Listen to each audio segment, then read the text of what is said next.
at Wrigley for the entire 2016 season. It is a chilly night at the end of October.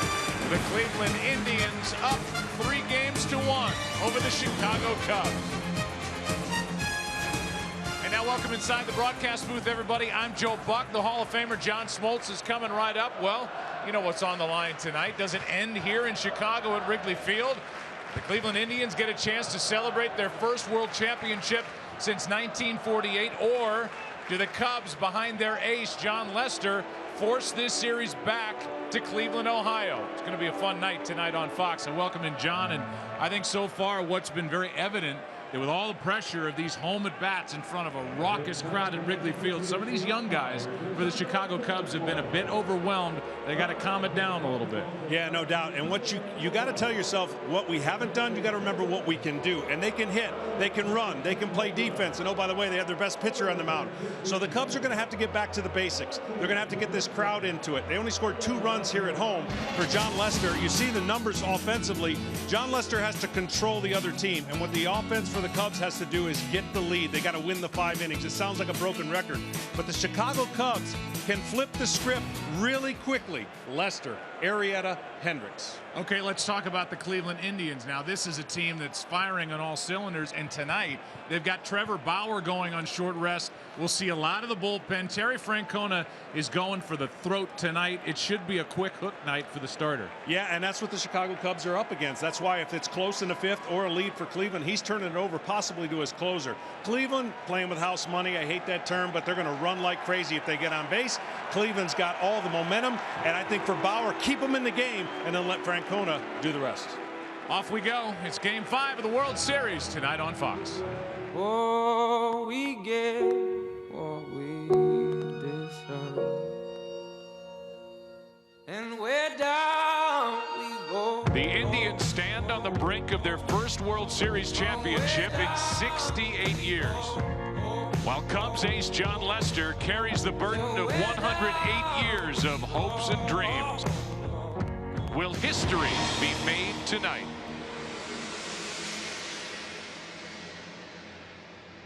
Mobile One, welcome to Unlimited Baseball.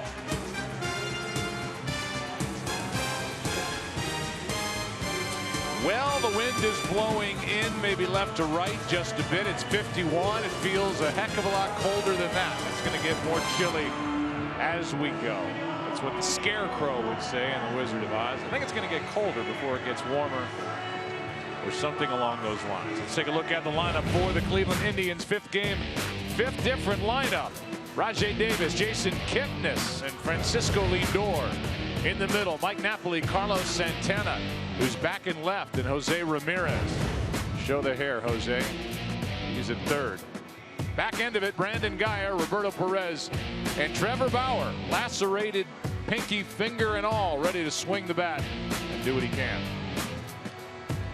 On the mound, in the middle of all this defensive action, is Lester. He's got Zobrist in left, Dexter Fowler in center, Jason Hayward in right.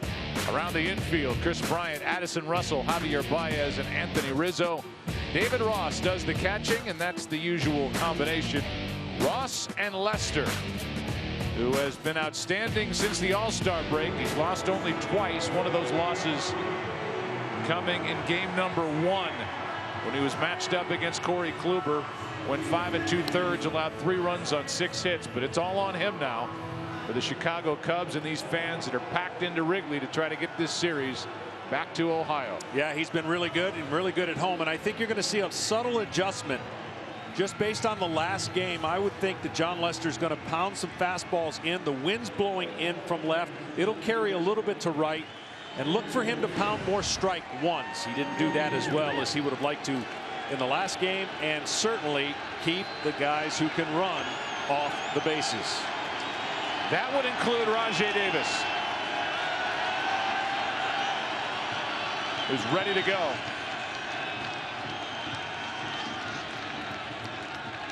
And so's Jon Lester. Strike 1.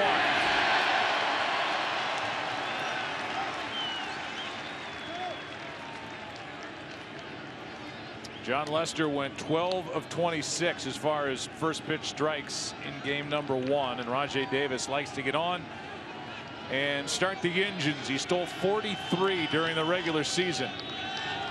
Problem is he hasn't been getting on. 1 for 11 in this series. A pop up right side. Will it stay in play?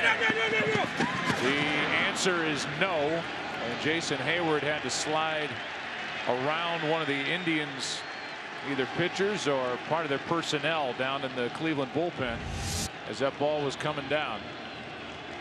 I'm kind of surprised whoever that is doesn't Camacho get out of the way, and the other guy doesn't get out of the way either. They're not even watching. Here's an 0-2 pitch. Rajai Davis fouls it back. Well, Lester was trying to get his sinker. He actually threw a lot of sinkers in Cleveland, partly due to maybe not feeling really good with the four-seamer and in. He's already pounded in Davis a lot more than he did.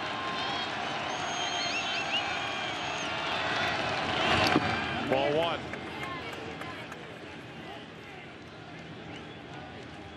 The goal for any pitcher when you're facing elimination, you want to be as sharp as you can be. You don't have to pitch perfect. Get that out of your mind. Don't try to pitch perfect, because then you'll make more mistakes. But you want easy outs, easy counts, and less stressful situation if you can avoid them. A ball and 2 strikes on Rajai Davis. 2-2. For coverage of this game in Spanish, please tune to Fox Deportes.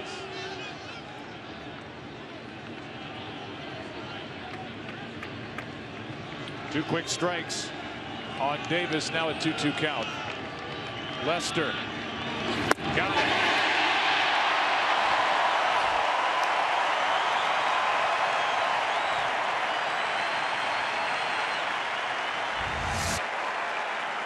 Well, it goes to the two-seamer away. Just a great pitch after pounding him in with fastballs and cutters.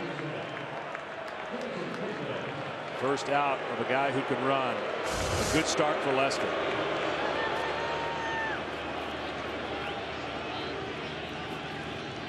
Number 2 hitter is Jason Kipnis, who hit a 3-run shot here last night over the wall in right.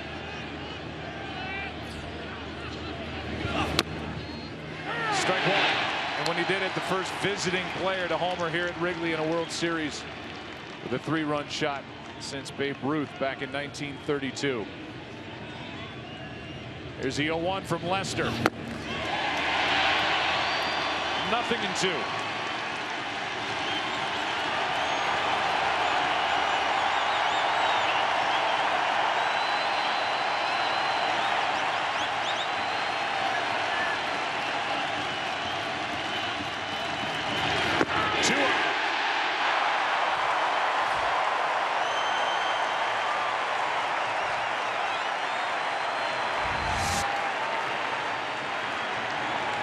Good cutter right there. Trying to start it in against Kipnis. Actually has real good late action. And a good start.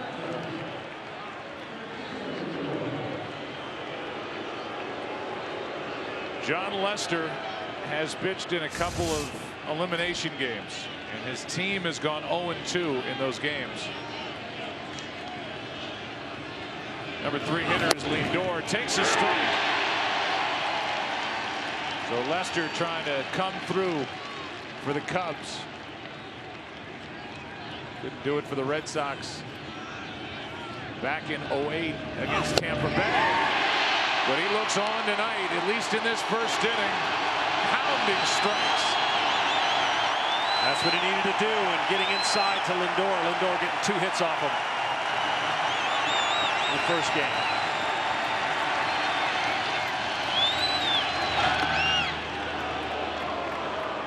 Last time Lester had a shot at an elimination game, he pitched for Oakland at Kansas City when he was traded in 2014 in the wild card game. He has a personal record of 0-1. His teams are 0-2. Tonight, trying to make a statement here in the first inning. His team down 3 games to 1.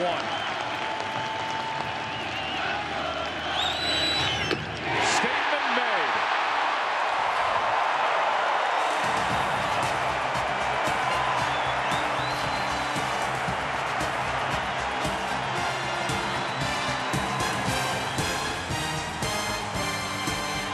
Pass, the simple, secure way to pay. Joe Maddon told us before tonight's game, I have never wanted to see a Game 7 so badly in my life. Well, his team needs to come up with 2 wins to give the Cubs a chance in this series. Tonight, after a half, no score. Cubs coming up. Here's their lineup. Top 3, Fowler, Bryant, and Rizzo. In the middle, Ben Zobrist, Addison Russell back in the number 5 spot. And Jason Hayward back-to-back starts. Then it's Javier Baez, who's had a tough time in this series, 2 for 17. David Ross, John Lester, hitless this postseason. And here is Trevor Bauer, the 25-year-old right-hander. Eccentric, a little different, pitching on 3 days rest. Had plenty of rest going into that Game 2 start, which he lost on Wednesday. 5-1 was the final. Ball 1 to Fowler. It's something that might help him be less powerful with his fastball and have more command and finesse on 3 days rest.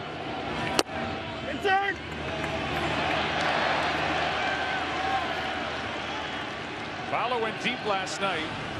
His only RBI of this World Series. 4 hits. 2-1. Well, here's the unorthodox style. You don't see this typically before a start where he's outside the dugout getting ready before a big World Series start. And then right before he faces the Cubs, this is what he does every single time. Crow hops and throws it as hard as he can.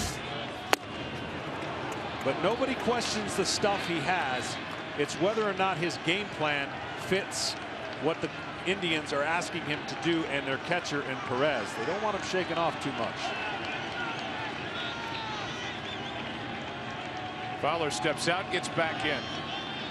Cubs are hitting just .204 with 39 strikeouts in this World Series through 4 games. That's strike 3 on the inside corner. That pitch had good movement, life to it, and Fowler heads back to the dugout. Well, with the angle that he delivers the ball, the unorthodox way that he throws, almost it seems like from his hip, that's actually a 4-seamer that moves. Most of those pitches you would think are 2-seamers, but because he has changed his arm slot and arm angle when he gets ready to pitch, he's got more lateral movement on that 4-seam fastball with the 12-6 curveball that he also has as an arsenal.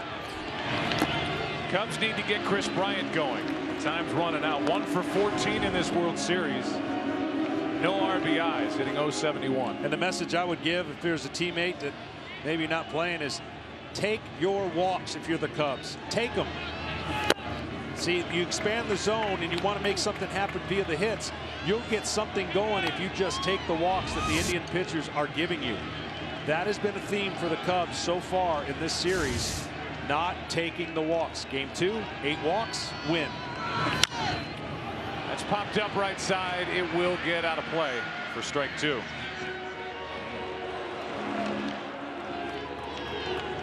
Last night it was David Ross who said at times we're having a hard time slowing the moment down. The moment, the atmosphere of us wanting to do so much for these fans.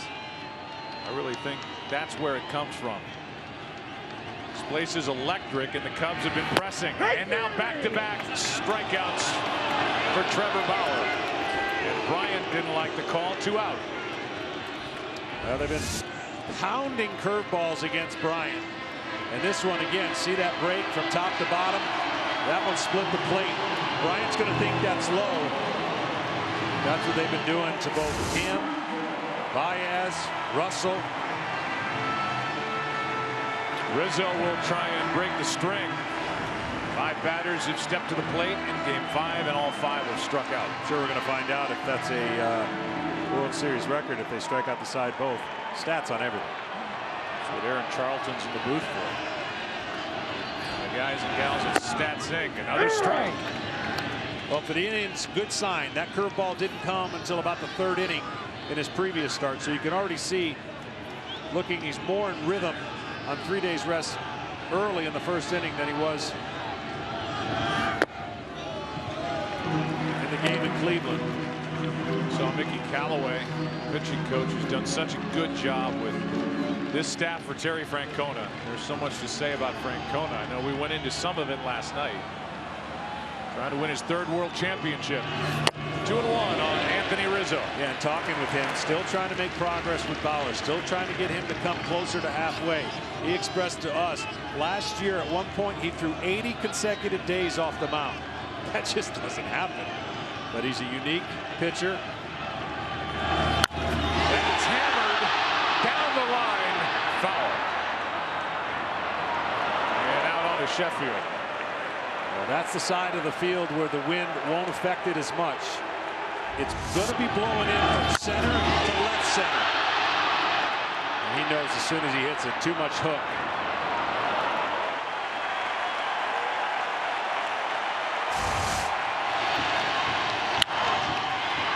In the air to left, and that will cut to Santana. And Carlos Santana, who makes his 2nd career start in left field, gloves it. No base runners yet. After 1 at Wrigley in Game 5.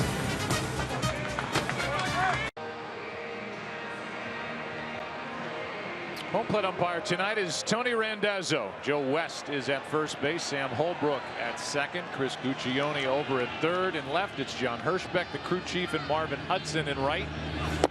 That's on the inside corner.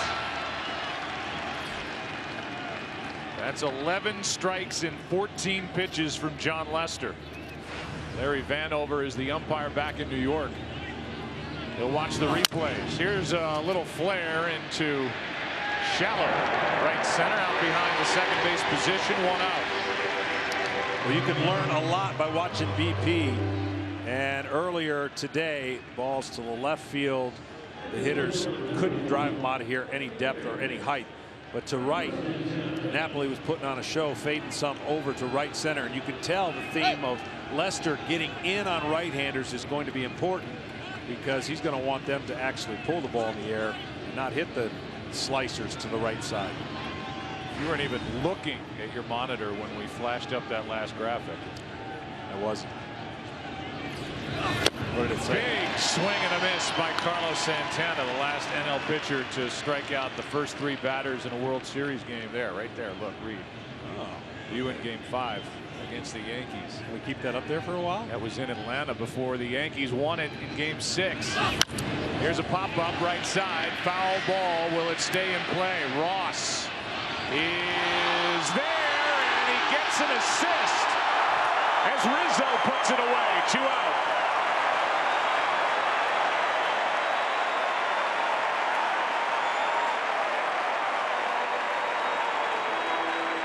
Great job. Never assume anything. Right there. See that camera? That probably gave him a little bit of a reach. And here comes his partner in crime.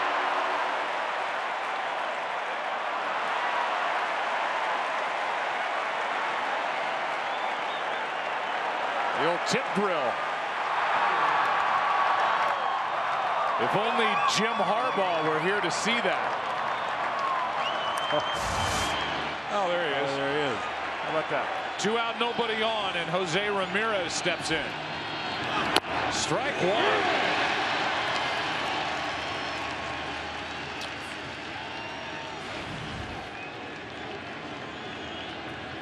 1. Ramirez waits for the 0-1 and hits one a ton into left. Back at the wall, it is gone. And the Indians strike first in game number 5 here in the 2nd.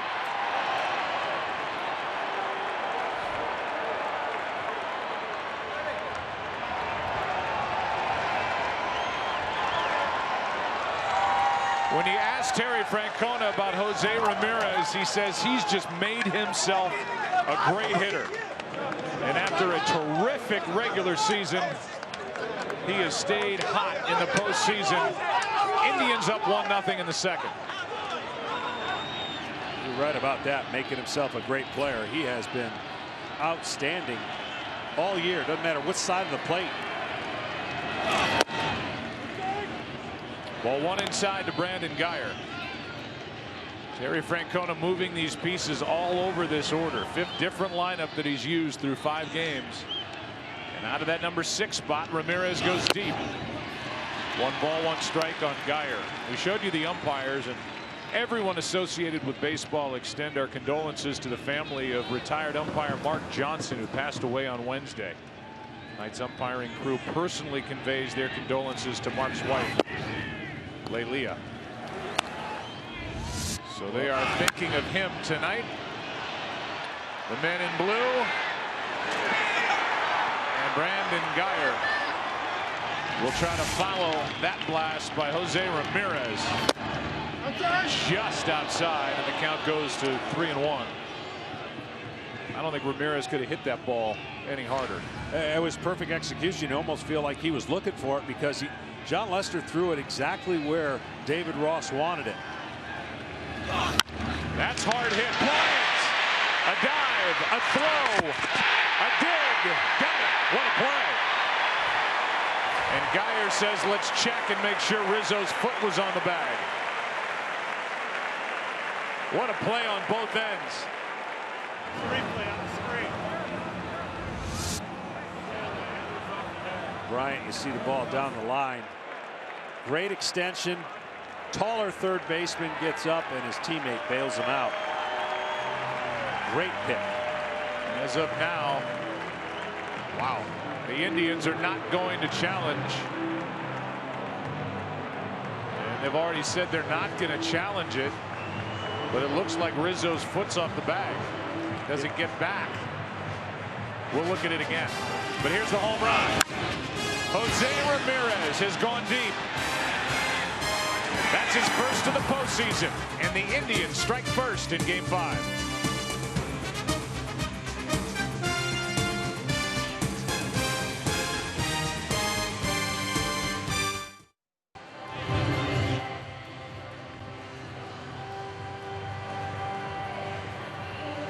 For Jose Ramirez, his first home run away from Progressive Field since the 23rd of May. 235 at bats ago, and it comes in Game 5 of the World Series in the second to give Cleveland a 1-0 lead, and Ben Zobrist is first up. We'll give you another look at that play at first base. It's close as to whether Rizzo got his foot back on the bag. Here's Zobrist into right, and that will curl to the right fielder. Guyer, one out. Could hear somebody in the dugout tell Terry Francona, look at the big replay board to see if you want to challenge it.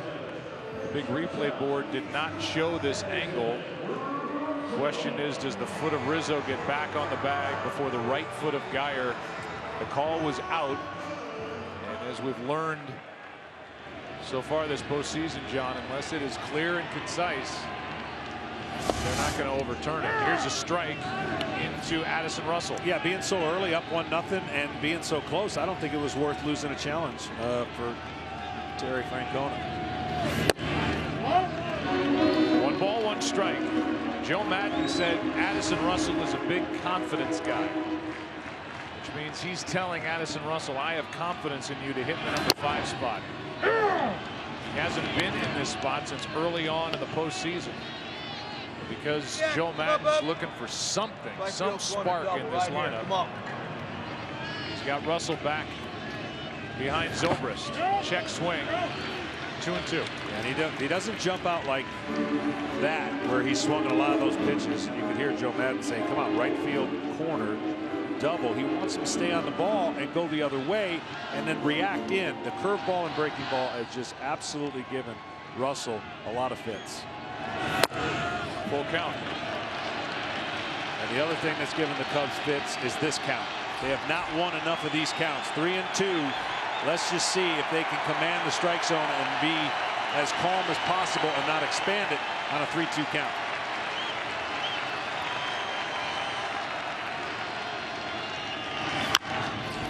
That's down the left field line, headed for the seats foul.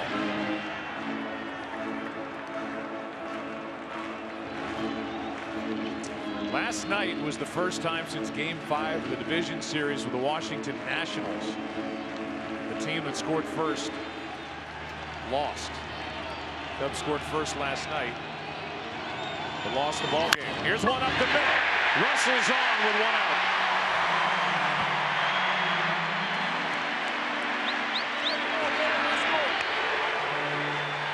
That's a good sign. 3-2 curveball, and he stays on it. See how he stays on it and goes right up the middle. Even though he might have been a little fooled, he keeps his hands back and doesn't try to do too much. If you try to flat out pull that ball, that's where you're going to miss it, or you're going to make an out, rolling it over to the third baseman.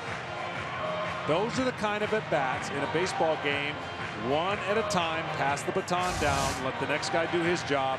That's the only way you get back for the Chicago Cubs offensively in this series. Back-to-back starts for Jason Heyward.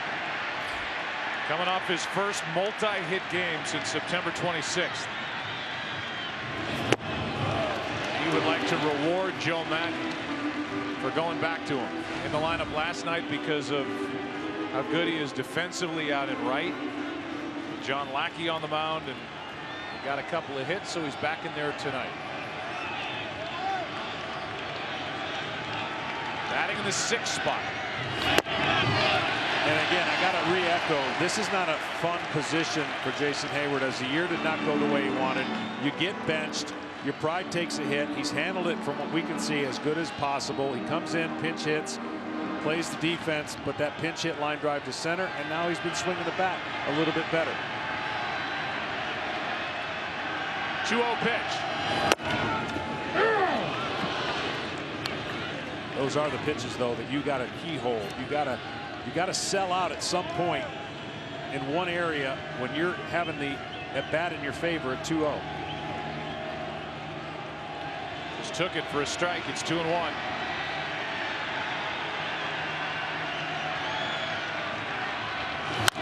Right side foul. 2-2.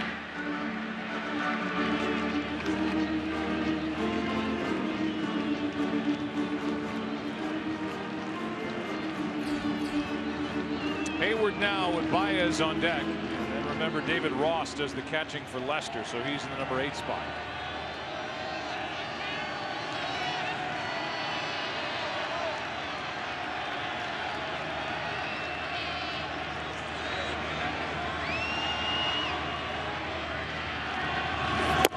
Got him looking.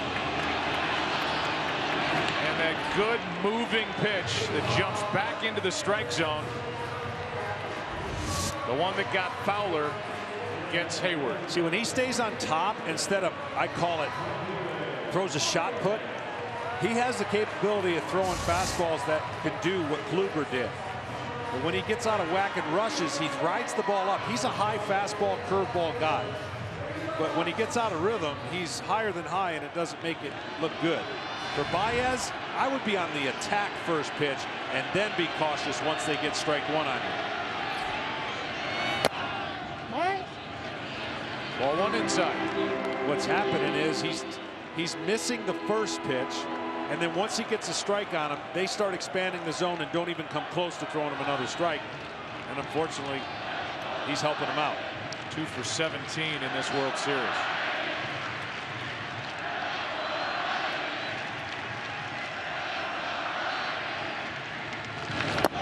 There's a strike. Well, this is what they've been doing to him. And the one thing that I can tell you from being on the mound, when the hitter gives you these scenarios and you expand the zone and you don't swing at strikes, you're not going to get many more. Once you get a strike on this guy, you just see how far he's willing to fish. And you go higher than high, lower than low. It's a perfect example. It almost speeds his mind up when he gets a strike. Instead of trusting that he doesn't going to see another strike, it's almost like if you could put the take sign on once Baez gets a strike, which you know they're not going to do, he would be better served to get the count back in his favor. But lately, he's just hoping they make a mistake in the middle of the zone because he's already committed.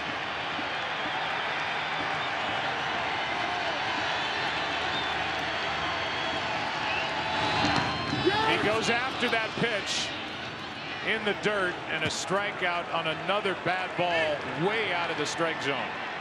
And that's the first swinging strike 3 that Trevor Bauer has picked up. 4 strikeouts, and after 2 in game 5, 1-0, Indians on top.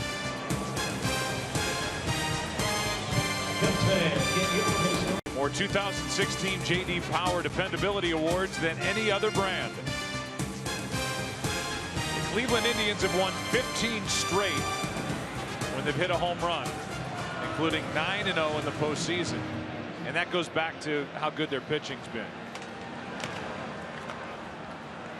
The Indians come into this game with a group ERA of 1.68 this postseason. That's the 4th lowest ever in the history of the postseason. Minimum 7 games, and they've done it against Boston, Toronto, and now the Cubs. 3 good hitting teams typically. It'd be 1.3 without Bauer. Bauer's the only one that's had some hiccups. 1 ball, 1 strike on Roberto Perez. Against Lester, went 1 for 3 with a home run in game 1. Had a home run later in the night. Ball 2. It's just the Indians have been amazing on their opportunities. I mean, when they've squared some balls up, it's with the wind blowing in, and they have made this park look small with the wind blowing in.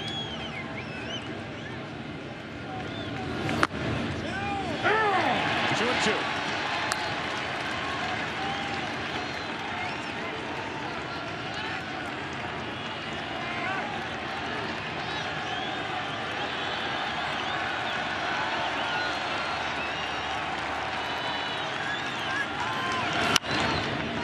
Popped up on the infield. It's Bryant coming to get it.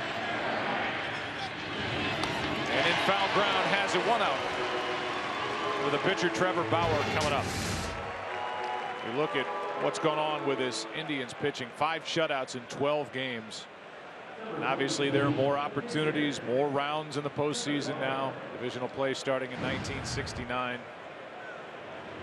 But it's the first team in postseason history to throw 5 shutouts. Meanwhile, you look at what the starters and relievers have done, and the ERA almost identical, and the innings pitched not too far away between the starters and relievers for Terry Francona. Strike 1 on Trevor Bauer. Yeah, they've been outstanding, both sets of it, starters and relievers. If I'm Trevor Bauer, I don't even swing. He's got that pinky issue. Don't even mess with it. 10 stitches in the right pinky. It's cold. All you got to do is get jammed.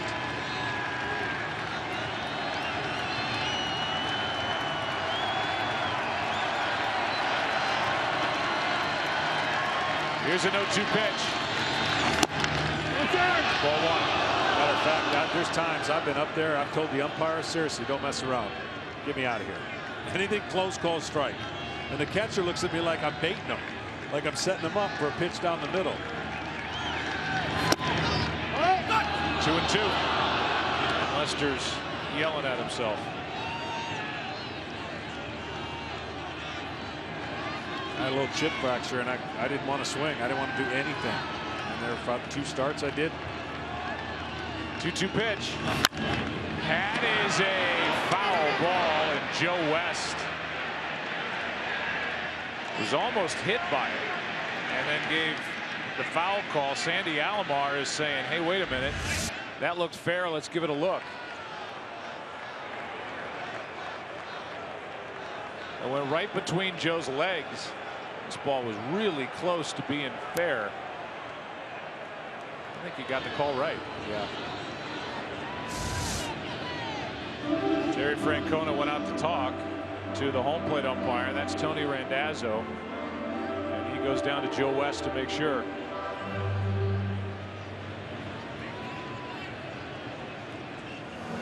Joe West, the old Elon College quarterback. A little shake of the head from Terry Francona, but I think that replay showed that it was the right call. So forget about Trevor Bauer not being able to swing the bat. We keep acting like people know what we're talking about. Was fixing his drone on the Friday before the ALCS started. One of the propellers started, cut his pinky on his pitching hand. It required 10 stitches. He could only throw 21 pitches in his game 3 start. Had to come out. Here is Hayward. Made the catch. And even Bauer has to smile at that. He climbed the wall and had to reach behind him. 2 out. Yeah, Yeah, he was prepared to go in the stands. You see him reach up and come back and get it.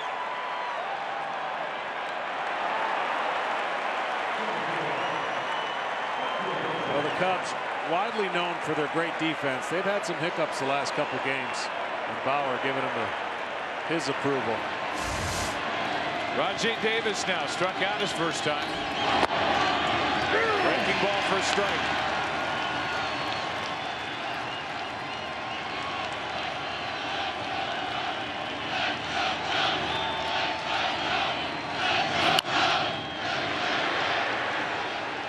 Solo home runs. Pitchers don't mind giving up solo home runs. You just don't want to get chaos on the bases if you're Jon Lester. Especially if you're Jon Lester. There's issues with throwing to first. Chris Bosio is pitching coach. Here's the 0-2 to Davis. Ball one. Tried to backdoor a cutter right there, and he just got out in front of himself. Lester on only a couple pitches has been a little frustrated. Stay back and trust it.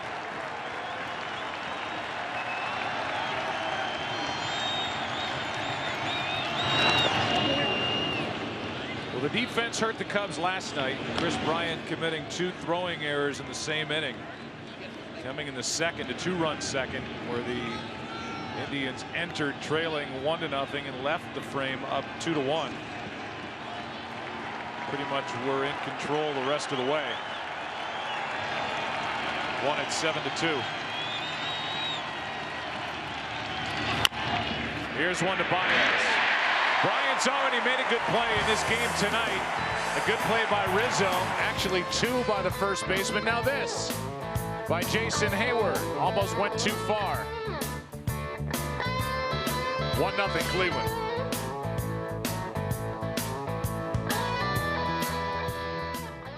Well, David Ross got an assist earlier. We flash back. 1980, Game 6, second to last out. Frank White hit it.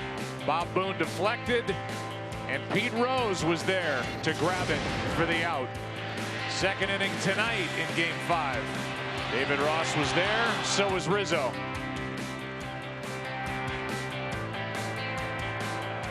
And part of the good defense tonight for the Chicago Cubs, who trail 1-0, and Ross leads it off. Cubs are hoping to extend this World Series to a Game 6 in Cleveland, and David Ross hoping to extend his career to a Game 6 in Cleveland. He's finished after the 2016 season at the age of 39. Concussions, one of the reasons why, probably the biggest. He can still play. Loved on this team, loved in the seats, in the hole here, 1-2. Well, for Bauer and the Indians, they've got to be pleased. He's throwing strikes. He's got his finesse pitches working. He won't have to be in there very long if they have a 1- or 2-run lead. He'll go right to the pen as soon as Terry Francona thinks his advantage with the guys he has down there can take the rest. Well, keep this in mind. Cody Allen, the closer, could come on as soon as the 5th. Left side, this is Lindor with plenty of time and plenty of arm. And I didn't misspeak. We talked to Terry Francona before the game, and he said, well, we could flip-flop and give the bulk of the work to Cody Allen. He'll be ready early. I said, well, how early is early? Like end of the 6th? He said, no, 5th. So that's at least in his mind. Who knows if that comes to pass, but between Allen, Shaw, and Andrew Miller, who is available tonight, those big arms will be seen out of the bullpen as the Indians try to end it here in Chicago. Yeah, make no mistake, even Terry Francona, when talking to him about the scenarios, he said, look, we can't do this in the regular season. Everyone's getting all excited. All the people who think this is the way you manage games in the regular season, there's no way I can use my pen that way. Matter of fact, if we were well equipped and healthy in our starting rotation, it would be a different story. Lester strikes out, and that is 5 strikeouts for Trevor Bauer.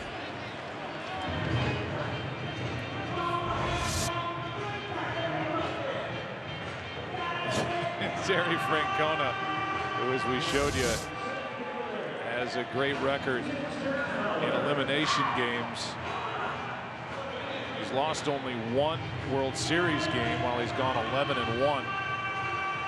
I think he's staring at the Hall of Fame. I mean, he's already won 2 World Championships.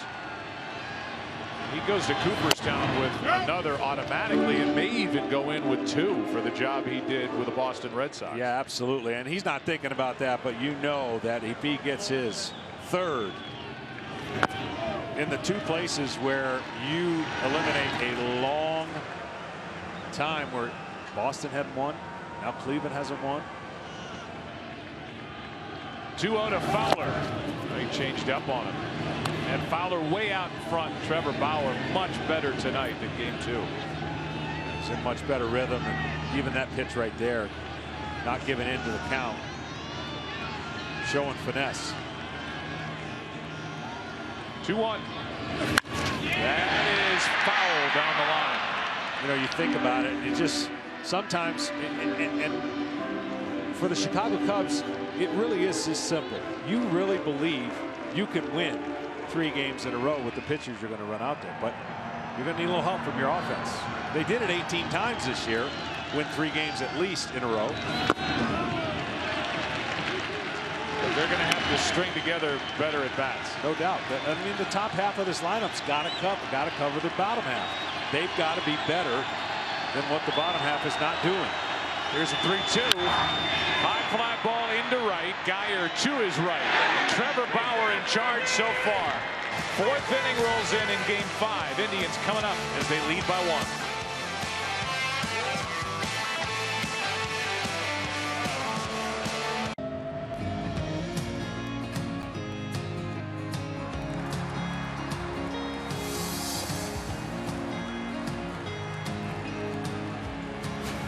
As we welcome you back to game 5, the hottest, most dramatic show on television. Empire is all new Wednesdays on Fox. Trey Byers, Grace Byers, who star in the show, married in real life, here amongst the fans at Wrigley Field. Where the Cubs face elimination, the Indians face an opportunity to win their first World Championship since 1948. First up, Kipnis takes a strike. Jason shows bunt. That is a fair ball. Great job by Ross as he pounced on that before it could roll foul. 1 away. And that's what the Indians have to do. That's exactly. But the problem is you want to bunt it out towards the mound. You want to make Lester feel this. Watch how it just dies right here. Just stays right there. And Ross knows he's got to get this quickly, and it's an easy out.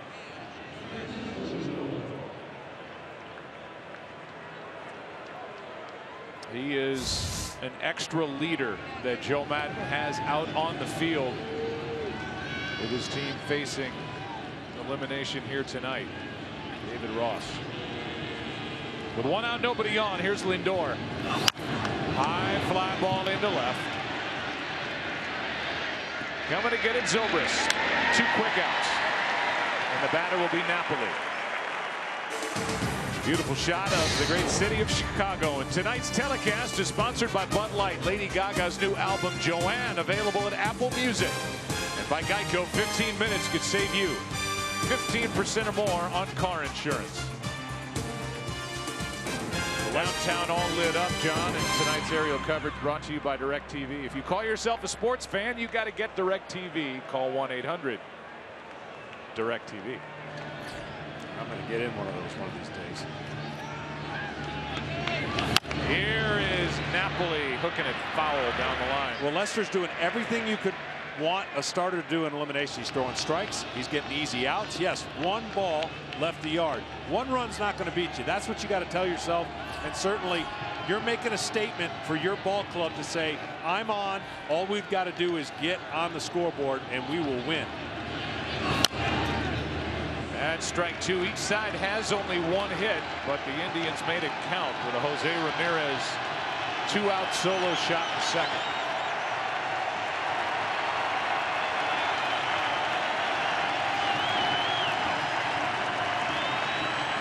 Bryant, Rizzo, and Zobrist coming up for Chicago in the bottom of this 4th.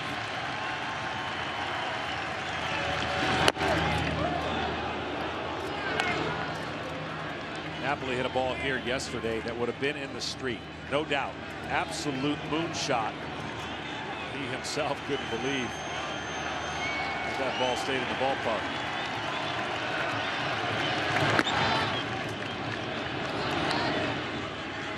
Two and two.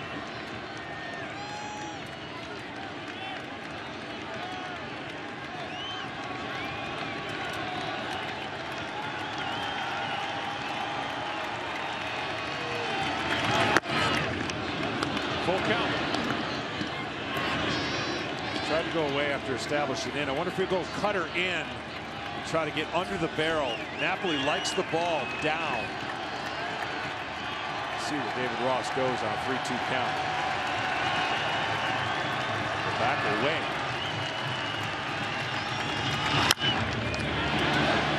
Will that stay in play? Rizzo and Ross.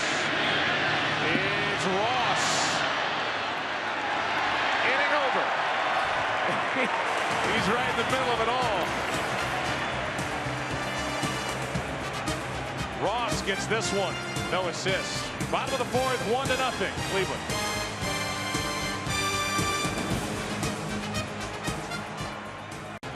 Welcome back to the World Series on Fox. Tonight's telecast is presented by T-Mobile One. First pitch is up and away, a ball to Chris Bryant. Struck out his first time. You would never say this in a regular season game, in the fourth inning of a 1-0 deficit, but the Cubs have to score here. They have to make something happen with 2, 3, 4. You start adding the innings, you start looking in the bullpen, and when you're up against it, the Cubs know that those guys are a moment away from getting in. You've got to put something on the board right here. Here's one in the left center. At the wall. It is gone. Tie game.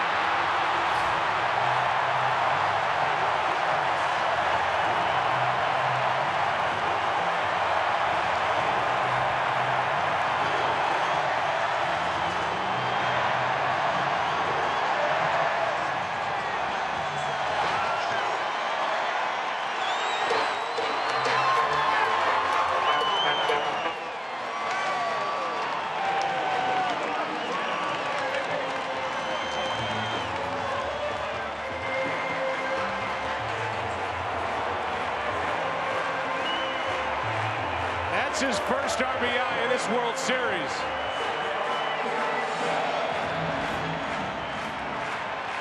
And this place is shaking. Rizzo. High fly into right. Back at the wall. Into the ivy. Rizzo digging for two. Double.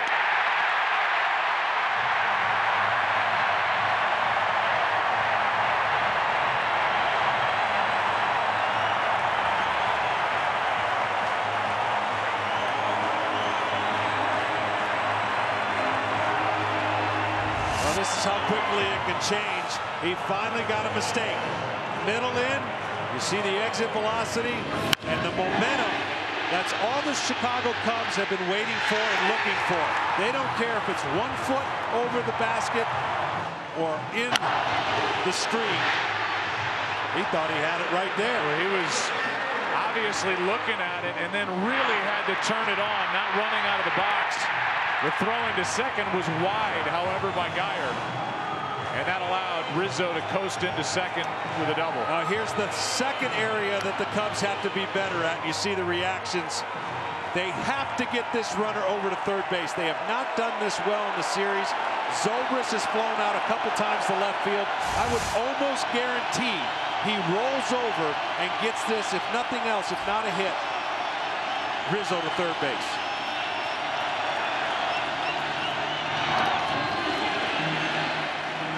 Coming into this inning, dating back to Cleveland, the Cubs had scored just 2 runs over the last 25 innings. Both by Fowler last night. One on his home run, and then bang, bang. Home run Bryant, double Rizzo. Nobody out, and Zobrist up.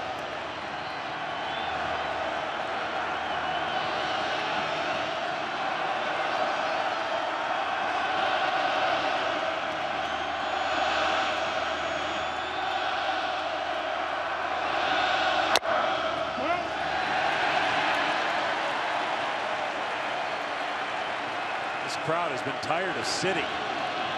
They have been sitting most of the 2 games.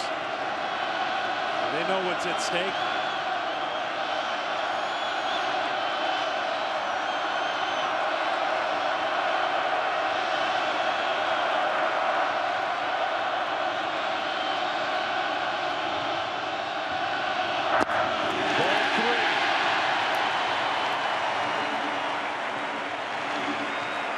The back-to-back hits, John, by Bryant and Rizzo.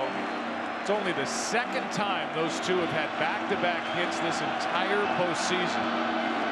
I mean, they're MVPs for a reason in the regular season. They carried this ball club. And there's no better time to get hot would be right now. The only other time, game 2, back in Cleveland of this World Series. 3-0 pitch now. That's a base hit to right. Stopping at third is Rizzo. First and third, nobody out.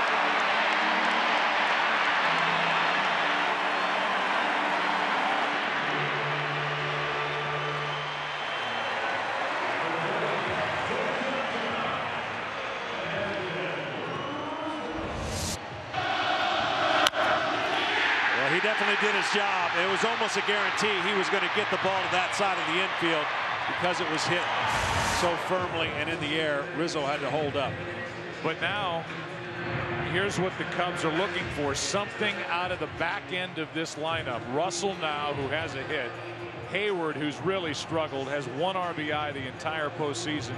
And Baez, who's swinging at everything. So the Cubs need somebody else to step up here in this 4th inning, which was the same inning, the 4th of game 4 of the NLCS against the Dodgers, down 2-1 after they were shut out twice, when the Cubs got off the mat and ended up winning that game 10-2. Well, that meeting at the mound was to discuss a bunch scenario. First and third, nobody out, a perfect place for a safety squeeze, and if nothing else, you get the runner to second. Cubs have done this a lot in the regular season.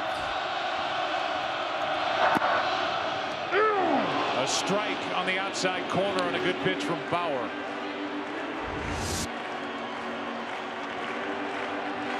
Curveball catching the corner. Russell doesn't care about that one. Those are the ones he's not going to hit. He's looking in one area, and if he paints 3 of them like that, well, so be it.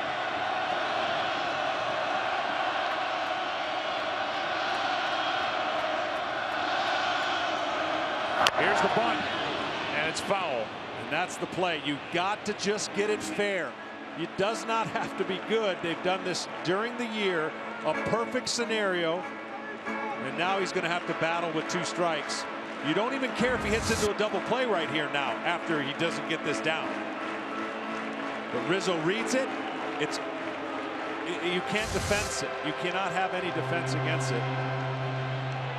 But now the count 0-2. Right-hander is getting ready, Mike Clevinger, for the Indians out in their bullpen with Bauer in trouble here in the 4th. Bauer needs a strikeout. Good block by Perez.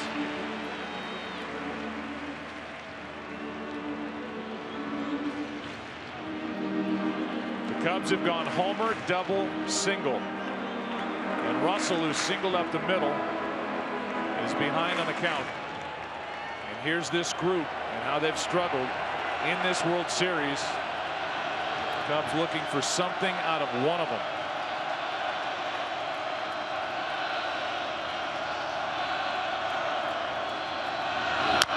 Left side, here comes Rizzo. No play at the plate, everybody's safe. 2-1, Cubs on top.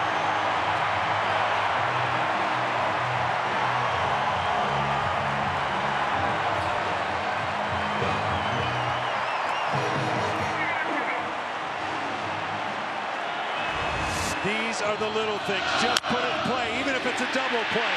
It ends up being a great scenario and a base hit.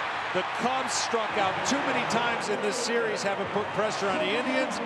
If you make contact, you never know what's going to happen. And in this case, now first and second, nobody out. And Hayward, even though he hasn't bunted much, in a bunting situation. Well, we'll see how Joe Maddon wants to play it. First and second, nobody out.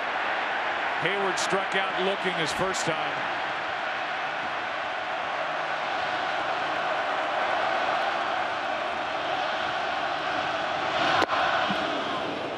Can't catch up to the high heat. 4 for 36 this postseason.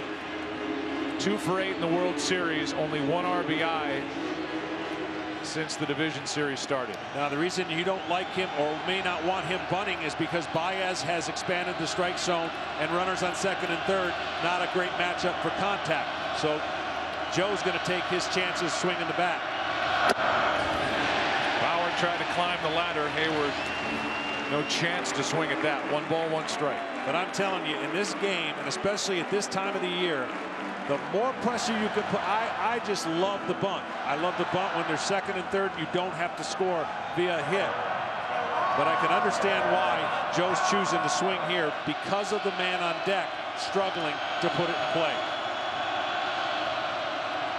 Hayward, key spot. 94. Hayward's had a tough time catching up to fastballs in the postseason. Now in the hole, 1-2. So now Bauer's trying to limit the damage. He has struck out 5 tonight, but the first 4 have reached for the Cubs here in the 4th, who lead by 1.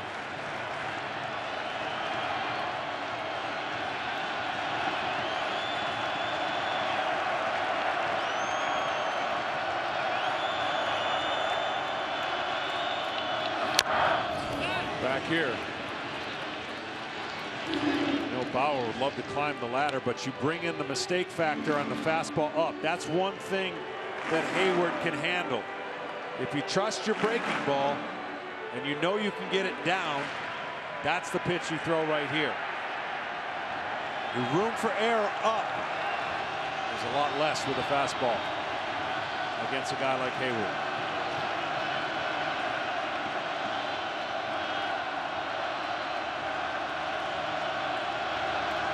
It's been 9 straight fastballs to Jason Hayward and Trevor Bauer. Check swing, he went. Strikeout for out number 1. And that's the pitch you got to make, and he made it. After going up and taking your chances with the fastball, reading the swing, Perez, great job enticing it down. It was almost an impossible for Hayward to stay off of thinking fastball, hitting curveball. Great pitch by Bauer. And now Baez.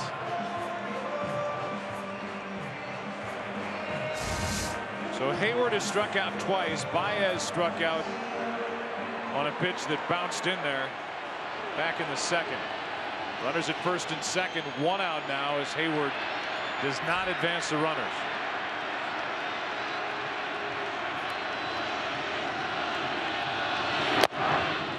Strike 1.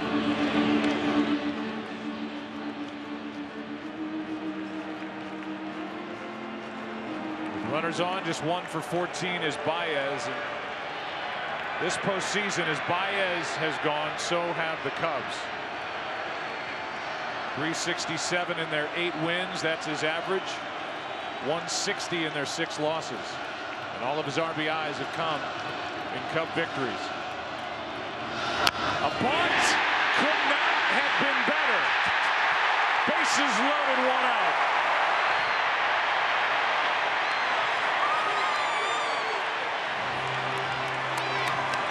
That was perfection.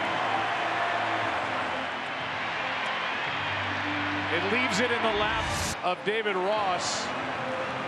Typically you say drive him in yourself with 1 out, but in this instance, the way Baez has been going, I think the bunt makes sense. Absolutely, and you always should bunt for a base hit. Even the people who don't like the bunt will tell you that.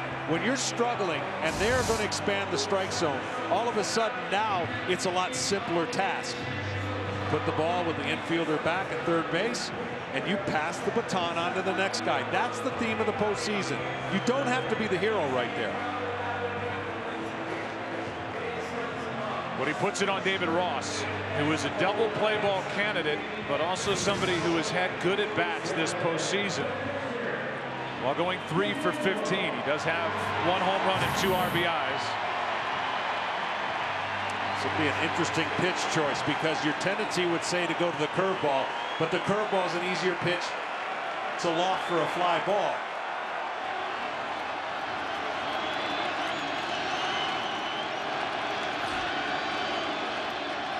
Bases loaded, 1 out. Pinched in on the corners of the infield, and strike 1 on Ross. David Ross is 0 for 7 with runners on this postseason.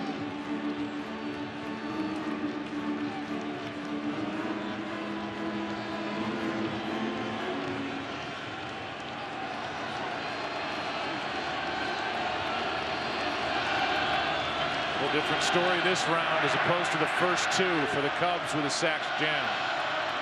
The 0-1.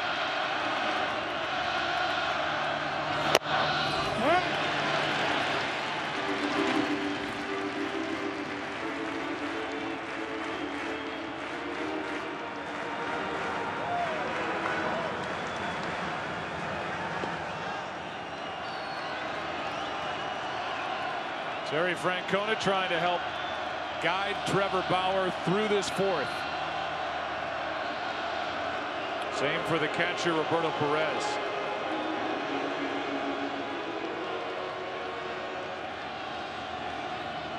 Ross will sell out for a fastball, so Perez and Bauer trying to guess here in the 1-1 count.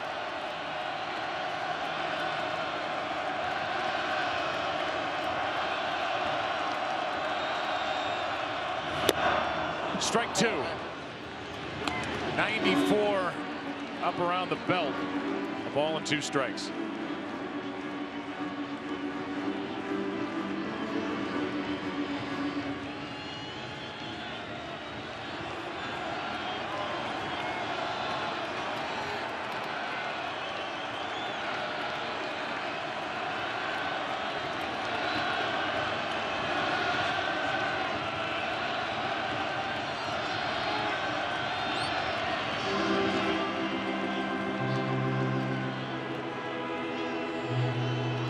Seventh man to bat in the inning. On deck is the pitcher Lester. Ross trying to get the job done before the lefty comes to the plate.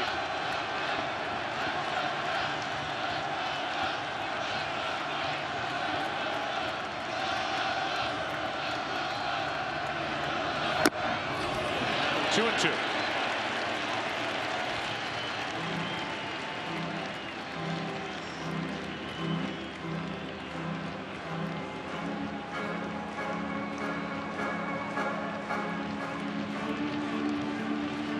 Pretty committed to the fastball so far, so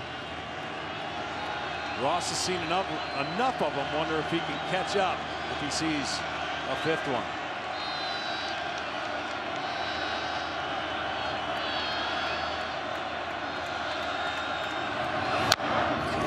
Ross spoiled it, and that is a 5th one at 95 up and away.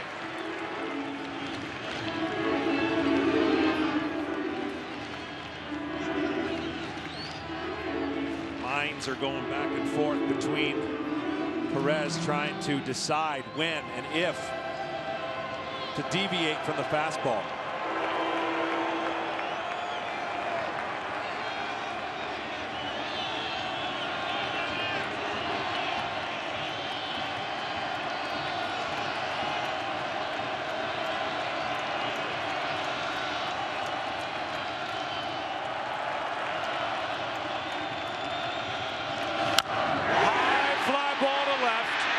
That sends Santana back. Tagging is Zobrist.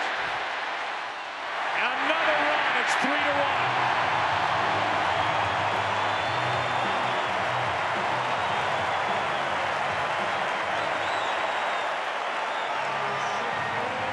And Ross delivers after the gut bunt by Baez. Well, every hitter has a timing mechanism. You see more fastballs and you start feeling better about getting and catching up to one, and he went in instead of away, almost doing Ross a favor. And he did his job. That's what you got to do. Now Lester, he can swing it. He had 6 hits during the regular season. Trevor Bauer has allowed 3 runs in the inning, and this is the 8th man to bat. 5 hits, and the inning started with a Bryant home run. Lester will come out of his shoes in this swing if it's a first pitch fastball.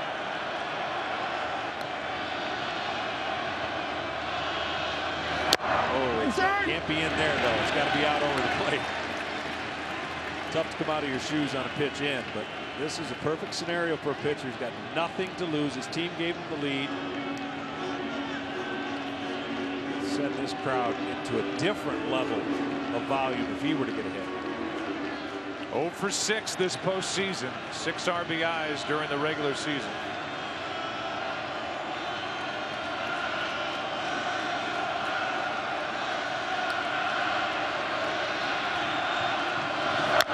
Good swing by Lester.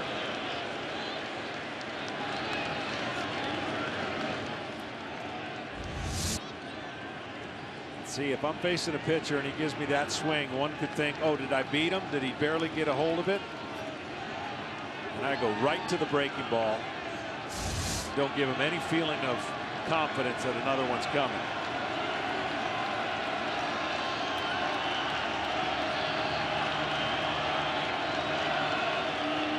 That's what Bauer wanted, but Perez wants fastball.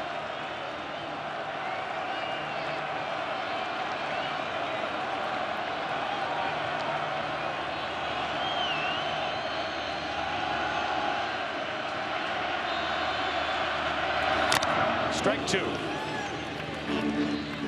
Cleveland will have Santana, the left fielder, then Jose Ramirez, who's homered tonight, for the only Cleveland hit, and then Brandon Guyer in the 5th against the guy at the plate.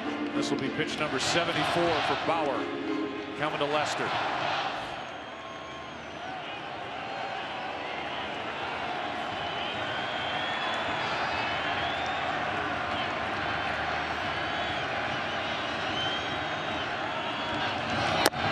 Got him on a breaking ball.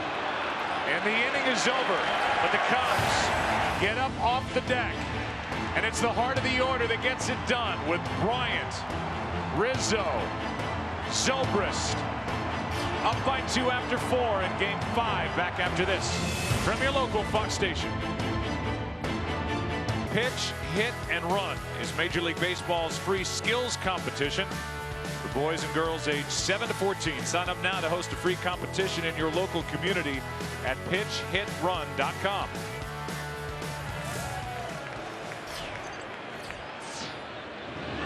Can I just tell you something I've never gotten over as a kid? Sure. Punt, pass, and kick. Me either. I'm in the same boat. 1/100 Oh, really? cost me going to Silverdome. Anyways, I had to get that off my chest. Okay, thanks. Here's the 0-1 to Santana outside. 1 ball, 1 strike. I was good at it because it didn't involve any running. Santana, Ramirez, and Guyer, 5, 6, and 7 hitters against Lester, who now leads by 2. Santana went deep last night. That was batting left-handed. He's more powerful from that side. Now he's in the hole here, 1 and 2. Well, we are always taught to go strike 1 to make these things work by our pitching coach, Leo Mazzoni.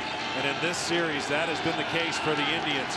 If the Cubs go strike 1, they got him hitting 141. If not, they're hitting 364 on a 1-0 count. That's into the gap in right center field. This ball is down. Santana's got a double to start this inning. And here comes Cleveland.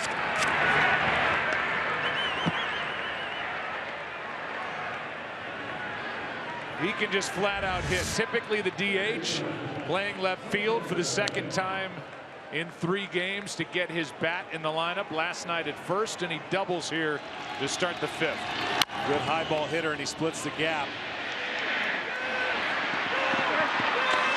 And he's able to get his team in a chance to score or get 1 back of the 3 they gave up.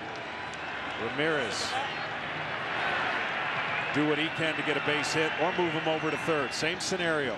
This will be John Lester's first pitch from the stretch tonight. See Ramirez and what he accomplished with that home run back in the 2nd for what's the only run so far for Cleveland. And in a perfect world for Lester, you're either jamming him with cutters or slow curveballs to get him to try and pull the ball to the left side of the infield. Ramirez takes ball 2. After Ramirez, you're getting into the bottom of the lineup for Cleveland. They'll be asking for something out of the bottom end of their group before the end of this 5th. Here comes a 2-0. 2-1. Got away with that cutter. He left it up over the plate. Ross wanted it in. See where he wanted it, and that ball just spins up in the middle of the plate.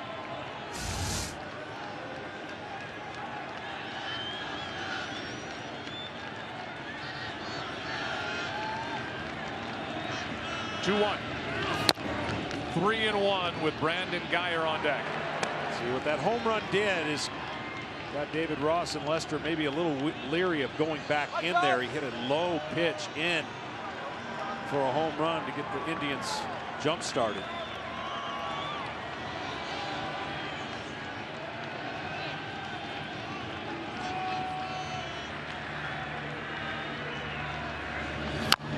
Off the end of the bat, Santana to third.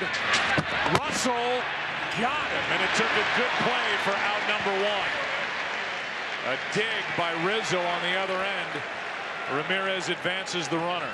What a great play by Rizzo again on the short hop, but Ramirez gets down there pretty quickly. I know this ball wasn't hit very hard. You can tell Russell just trying to get rid of it as quickly as he can. Rizzo with another good save. So now a runner at third with 1 out for Brandon Guyer, who was robbed of an extra base hit on a diving stop by Chris Bryant back in the 2nd, and he's been red hot, Guyer. Hitting .390 since the 7th of September. Over 21 games. Former Tampa Bay Ray waits. Runner at third, 1 out. Ball 1. You got the catcher on deck and Roberto Perez in the pitcher spot, but Terry Francona wouldn't hesitate to send in a pinch hitter.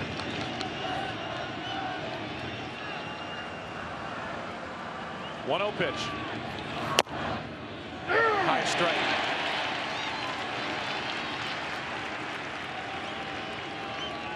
This Guyer on an 0-2 pitch.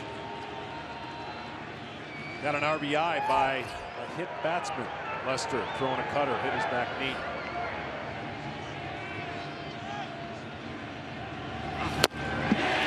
Strike 2, and you know Lester's thinking about a strikeout. He hasn't had one since he struck out the side in the 1st.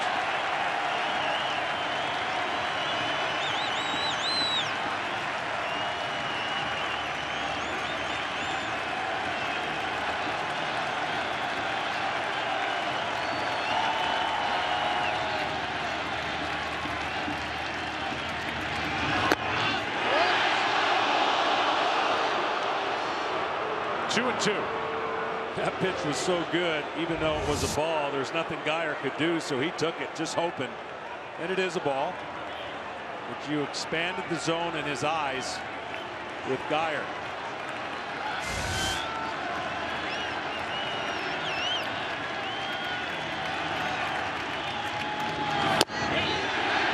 Full count.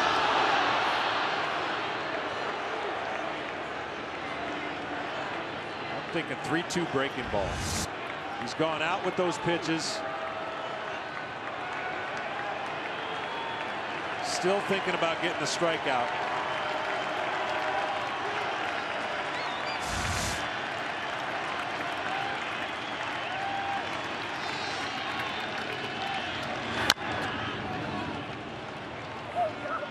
With the 3-2 cutter instead, trying to get him look out there and then backdoor that pitch for possibly called strike 3, and Guyer went out and got it.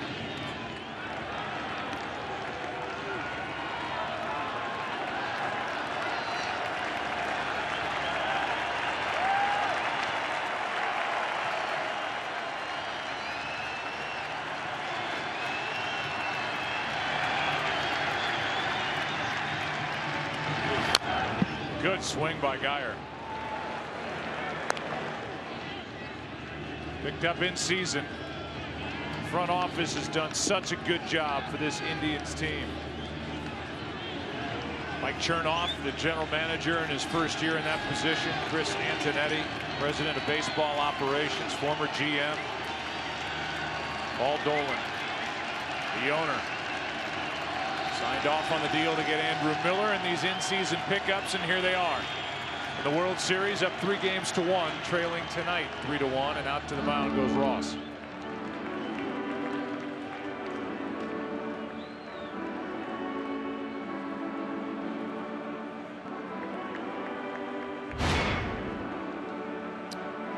Reminder to switch over to FS1 after the game. Post-game coverage with Kevin and Alex, the Big Hurt, and the Hit King. That wasn't a scenario where Lester goes, this is what I want to do. There were some suggestions made, and at the end they said, okay, so you've got to be committed, totally committed as a pitcher. If your catcher thinks something and you believe that it's the right pitch, then you stay committed with it and no second thoughts whatsoever.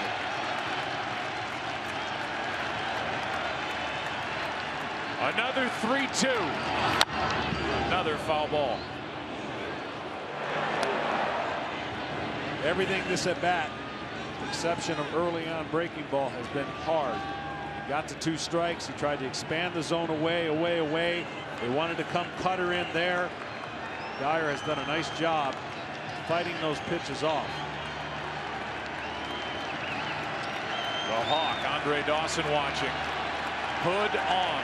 3-2 pitch. Geyer strikes out.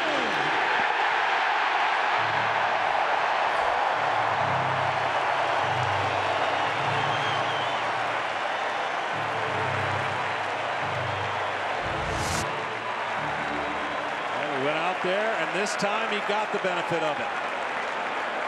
Pretty much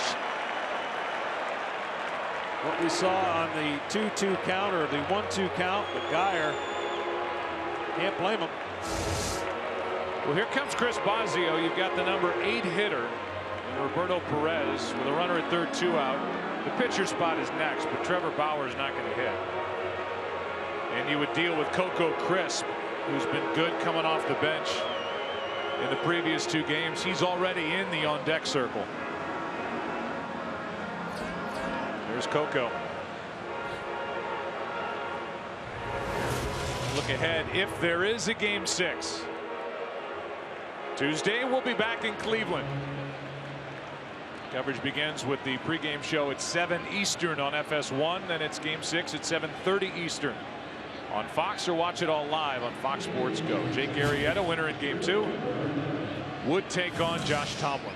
Well, you know Arrieta's dying to pitch, right? But there's another guy that's dying to play. Schwarber. He wants that DH spot back. There's Jake. And here's Roberto Perez, tying run at the plate. 2 out. Ground ball to short. Russell. What a job by Lester. Gets around a leadoff double and maintains a 3-1 lead halfway through game 5.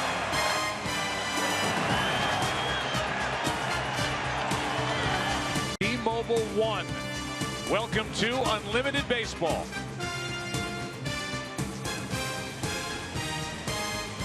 One of the rooftops across the street, and that's the view from it down the right field line across Sheffield. And inside, this place has been buzzing. It was buzzing the last 2 nights, but the Indians took command tonight. The Cubs with a 3-run 4th inning, and they've knocked out the starter Trevor Bauer. Here's Mike Clevenger. AT&T calling the bullpen, and he gets it right past the bat of Dexter Fowler to start the 5th. He does have a live arm. He's gone to that seems to be new fad kind of abbreviated windup where it looks like he's just pitching out the stretch. Takes a little step and goes. That's in the air to left. Santana. So far he has handled himself extremely well out and left. Never had started there in any big league game before game 3. Our game summary sponsored by Bud Light. It was a solo shot by Jose Ramirez in the second that put Cleveland on top. Then Chris Bryant tied it. Cubs came up with 3 runs on 5 hits in the fourth. John Lester pitching brilliantly, got around a leadoff double in the top of this inning. Now the MVP chants are back for Chris Bryant, who homered to tie it last inning. Well, he needed that. He's only seen probably less than 20% fastballs. He finally got one he could hit. Because the formula is just breaking ball, breaking ball, breaking ball. Lull him to sleep, get him off his game, and it's worked.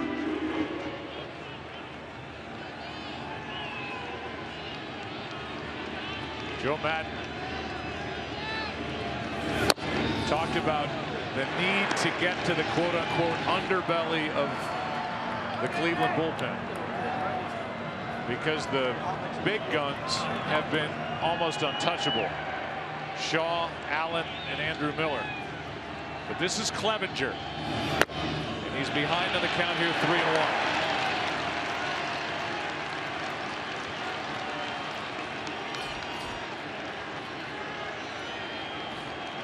Rizzo waits to hit next.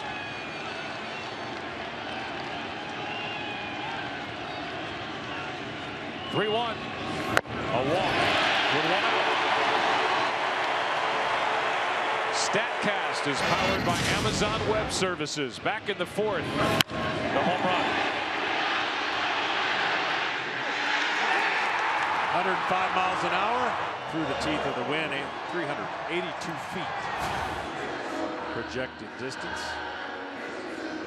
It was followed by Rizzo. See what they did last inning compared to the first 21 innings at Wrigley in this World Series. Rizzo hit a ball he thought was gone that hit high into the ivy and right. He turned it into a double, later scored on an infield hit by Addison Russell. 1 on, 1 out. The lead is 2 for Chicago. Off the end of the bat, late break, but there in plenty of time is Davis, 2 out. Rajai almost stumbled with that initial jab step, but his speed allowed him to get to that without any issue. 2 out. Yeah, great closing speed. And you play center field, Wrigley Field, you got to deal with the wind. He was reacting off the swing of the bat for a guy with a lot of power, and the ball just did not react off the bat like he thought. Now Zobrist, who's got 7 hits in this World Series, more than he had in the first 2 rounds combined when he had 6. Had a hit last inning. Takes the ball.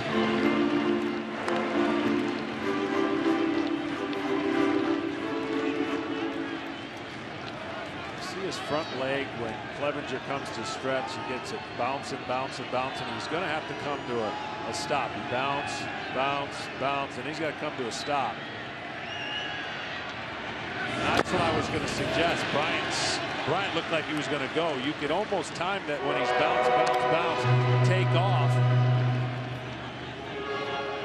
Should be a time to run too. Yeah, Bryant wanted to go. He just missed 1 second of a timing before he felt comfortable to just keep going.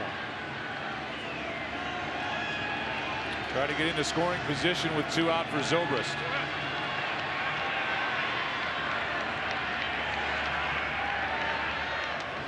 There he goes. Pitch was high, throw is into center. And Bryant will continue on to third with 2 out.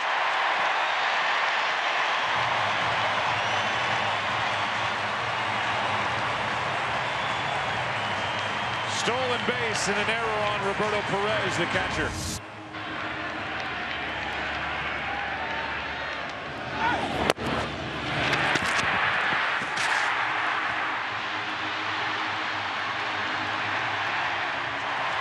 This game, Yogi Berra said it best, but this game really is mental. This game has so many components that can lock you up or free you up. Well, Zobrist was swinging on 3-0 last inning and got a hit. He takes one over the inside corner here. It's 3-1. We've seen at some point in every series, all the way back to the first one. Elimination game coming until 3-run rally, actually 4, against the Giants. Here is 3-1. Zobrist takes a strike against the Dodgers, down 2-1 and virtually offense dormant. They got going, went on to win that series. Now more dire straits, 3-1. Their first lead since game 2.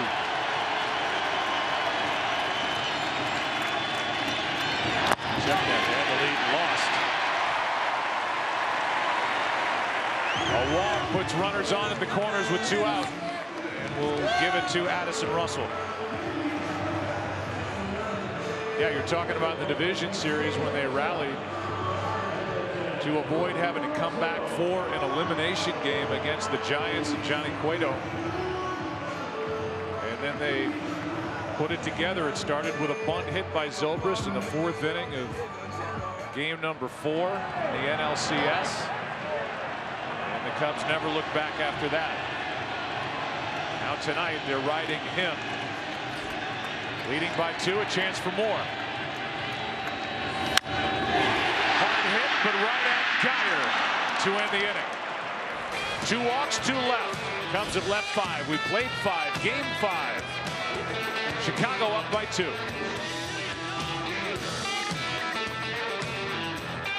Steal a base, steal a taco, only at Taco Bell. And by Verizon, join a better network because better matters. Official caps, t-shirts, hoodies, jerseys, jackets, and more. Get all your Indians and Cubs World Series gear and celebrate your favorite team at MLBshop.com. 6th inning arrives, 3-1, Chicago on top. Pinch hitter is Coco Crisp. He is 2 for his last 2, and they've been big ones. Last night, he delivered a pinch hit double, scored a run. The night before, the only RBI of game 3 in a 1-0 Indians win. 1 ball, 1 strike from Lester.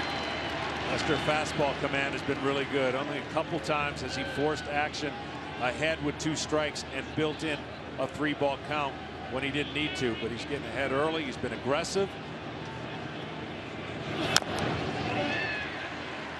Good pitch in on the hands of Crisp for strike 2. This to me is the key. The first pitch strikes. You have to be aggressive against the Cleveland Indians. They really prefer hitting off speeds, at least as a whole on the team.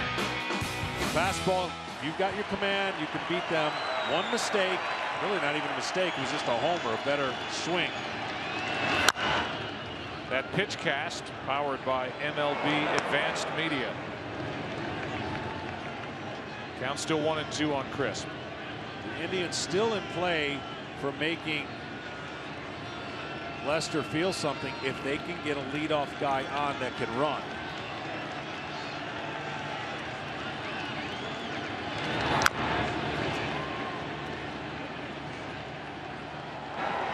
Well, John Lester, 11-2 here at Wrigley Field this year with an ERA of 1.61 coming in. And in 12 of his 17 home starts, he's allowed no runs or 1 run. Home dominance for Lester. And the Cubs need every bit of that here tonight. 1-2 pitch.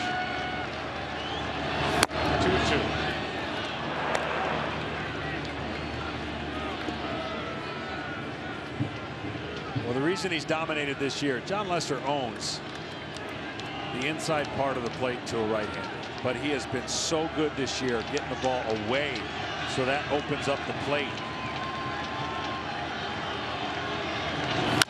Left side, Bryant. 1 away. Crisp is retired, and Lester gets the lead man in the 6th. Tonight's T-Mobile One in-game box score for Cleveland, just 2 hits, a double for Santana. That came leading off the 5th. Lester pitched around it, and a solo home run for Jose Ramirez that he blasted into the bleachers in left back in the 2nd. And that's all. There's Rajai Davis, You got to be aware of the bunt. So far, he has struck out, lined out, shows bunt, takes a strike. Bryant and Rizzo know what they need to do when there's a bunt, and it really does cause them to crash. Baez, however, has got to come a long way if it's pushed in an area where Rizzo's got to get it. And with the speed of Davis, he was almost in a position where he couldn't get there. That's right. A lot of people have shown it in the playoffs. Very few have been successful making Lester field the ball.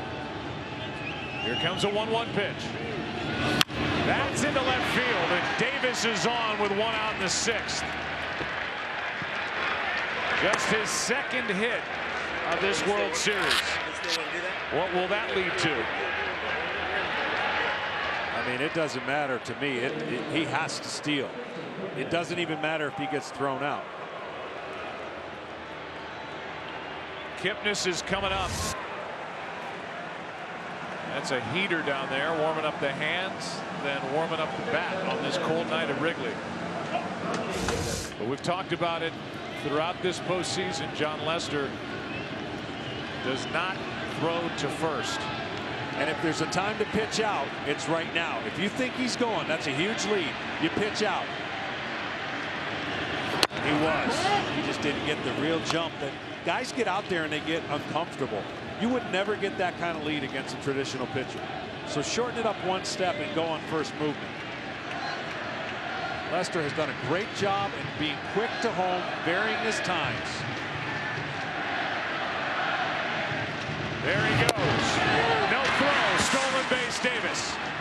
There's just no way to stop it. If you do and execute, as soon as he moves, you've got to go.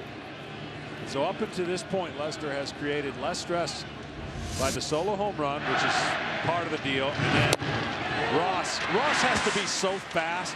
You expect more of that right there, because it has to be a transfer that's so clean and quick. Here's a 1-1 now to Kipnis. Good swing. He'd like to have it back. In the hole now, 1-2.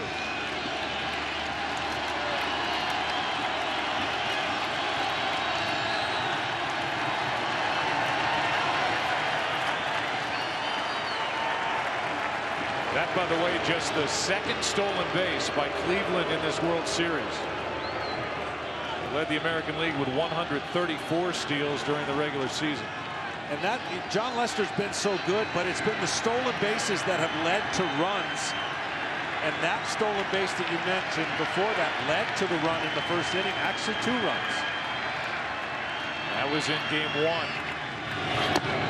That is just inside, and Lester wanted it, didn't get the call. Yeah, that was a great pitch. We're going to see where this ends up, but this is a front door cutter. Started at him, and then look where it ends up. Does it go around the box?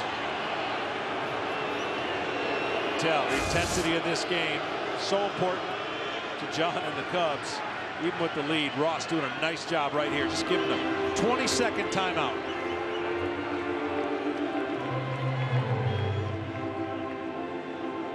Well, last night Lackey was upset with the home plate umpire Marvin Hudson.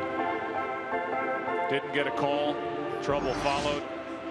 And now Ross goes out to try to calm down Lester after not getting that pitch. After the stolen base now, you know, ifs and ifs. But if a right-hander was at the plate here, you would see Davis steal third. Because he would have third. It's a lot harder for Ross to throw around the right-handed hitter than it is the left-handed hitter or open lane to get to Bryant. Here comes a 2-2, and now Kipnis steps up. So not only does Jon Lester not throw to first, he's not going to throw to second. But the one thing he can do is a spin move without it being a balk, even if he doesn't throw it. That's on the corner, struck him out.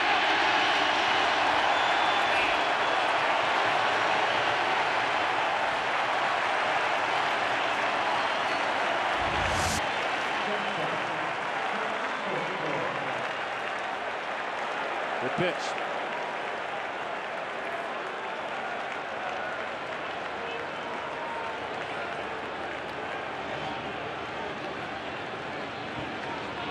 That followed the visit by Ross after Lester didn't get that 1-2 pitch for strike 3. Lester now steps off and looks back at Rajai Davis, who is basically daring John Lester to just step off, turn, and throw. And that's what you got to do, right? I mean, you've got to create that. Baez is saying, throw it anywhere back here, I'll catch it. Batter now is Lindor. 2 out in the inning. And there's that look. So that's 15 or 20 seconds that Davis has taken away from Lindor, their best hitter.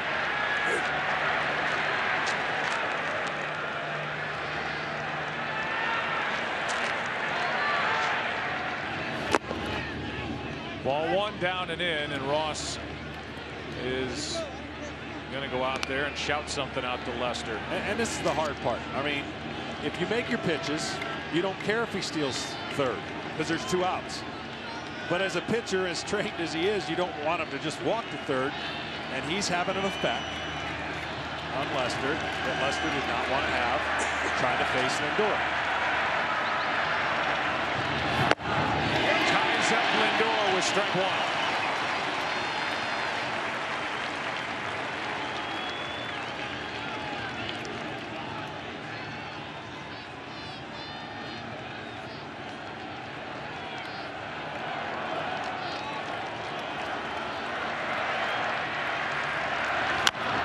Strike 2. And now the crowd to its feet.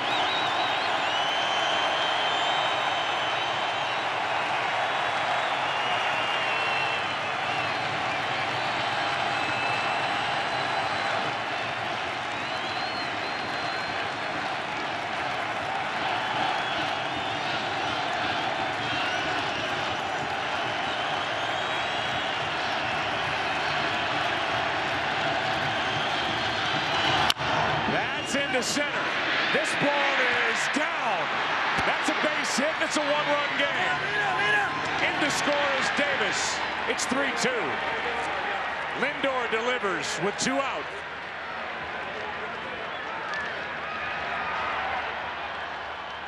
And now Lindor in a spot to run. He must. Again, high fastball. He gets on top. That's tremendous flat bat through the zone. That's just short and quick. That's trying not to do too much.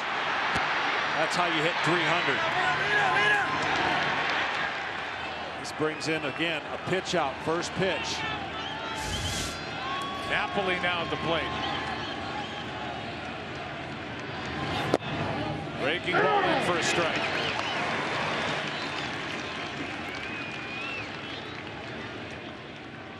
Tying run on at first with 2 out. Big 2-out RBI by Lindor.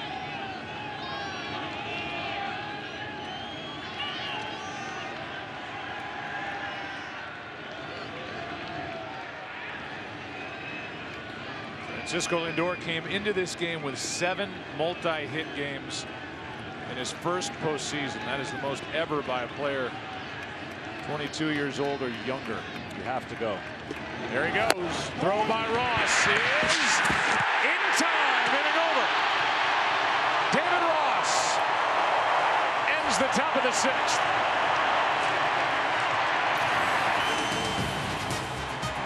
Baez with a tag on a perfect throw by the veteran catcher. It's a 1-run game.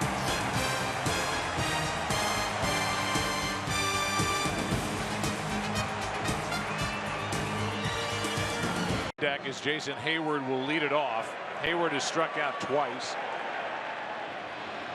Baez has struck out once and delivered a big bunt hit that led to what is now the difference in the game. The 3rd run that scored in the 4th. Brian Shaw takes over. Shaw's been tremendous this postseason. Delivers a strike to Heyward. Shaw, everything he throws basically cuts. The reason I was saying earlier, it doesn't matter if you get thrown out, because that is a percentage play that 90% of the time you're going to be successful because Lester has a hard time holding runners. You've got to create as much stress as possible. It took a perfect throw and a perfect tag to get Lindor. AT&T call to the bullpen. Upstairs for ball 2. Second out of the pen for Terry Francona after Bauer went 4. Allowed 3 runs on 6 hits. A scoreless inning put up by Clevenger. Pitched around 2 walks. Hayward can't catch up. 2-2. Most people don't teach what Baez does, and most people who cover the bag, Lindor would have been safe because they wait at the bag for the guy to come in and tag, and we're going to show you why Baez goes beyond. Struck him out. That's 3 strikeouts for Hayward. So here's the play we're talking about. He comes in, makes the distance of the throw shorter. He comes in, slides, and he's so good at tagging, he cuts the distance. He tags him so far in front that there's no chance that Lindor can be safe. If he waits, Lindor's probably going to be safe with the slide. He can make all these late movements with his hand. But this is not just something that Baez is lucky at. This is something he's great at. It's his dominant hand. It's his left hand. He writes with his left hand, and it's easy to tag, he said, the way that he does. Boy, Shaw has come out of the bullpen, bringing good stuff with him. Strike 1. By the way, David Ross now has thrown out 4 of 9 this postseason. Potential base stealers. That's a big lift for John Lester, who he catches. That is foul, right side. Strike 2. Ross next. His sac fly is the difference in the game back in the 4th. Your chances of getting 3-4 hits in a row off of Lester are not great. So if you can get 2 hits with runners in scoring position, you got a better chance. And that's what they did earlier to get back in this game. It was worth every effort to get that stolen base and create havoc for him at second, which you know Davis did at some point. Didn't chase it this time. Baez with 1 out after Hayward struck out in that 3-run 4th. Dropped down a perfect bunt to load the bases. And it paid off because David Ross delivered with a sac fly into left.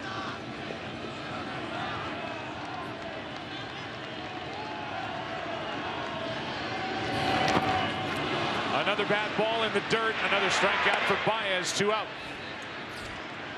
And for Baez, here's the whole package. I mean, not only can he play defense, watch these tags. I don't even know where you're at. I'm going to swipe and swap. I'm going to swipe it and get it. He has such a unique ability to take it wherever the throw is, and sometimes maybe even jam that wrist, as you saw there. But it is an innate ability that we have heard about for a long time, and we have gotten to see at the biggest stage why this guy's great. And Davis telling him, you gotta just go.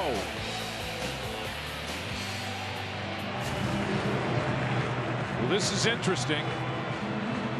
With David Ross, the scheduled hitter, Miguel Montero is going to come off the bench here with 2 out. Carl Edwards Jr. is getting ready out in the bullpen for Chicago. Unless there's an injury with regard to David Ross, that would tell you that Lester's coming out of the game.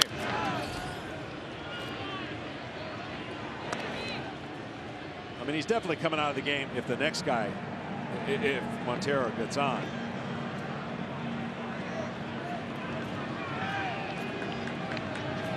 So he is finished after 6, it appears. Although that move does not need to be made now. Joe Maddon's going to go to his pen. Which is interesting because Napoli is the first batter, right-handed. But then Carlos Santana, the left-handed, or rather left fielder, switch hitter, much better batting left-handed, which is how he would hit against Edwards if he faces him. Either way, it's shaping up to be a classic. Must win for Chicago. 1-run lead.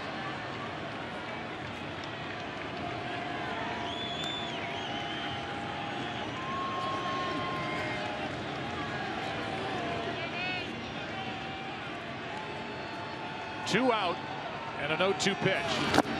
A strikeout as Shaw strikes out the side. And the inning comes to a close. Let's go to the 7th inning of Game 5. Cubs lead it by 1. Back after this from your local Fox station.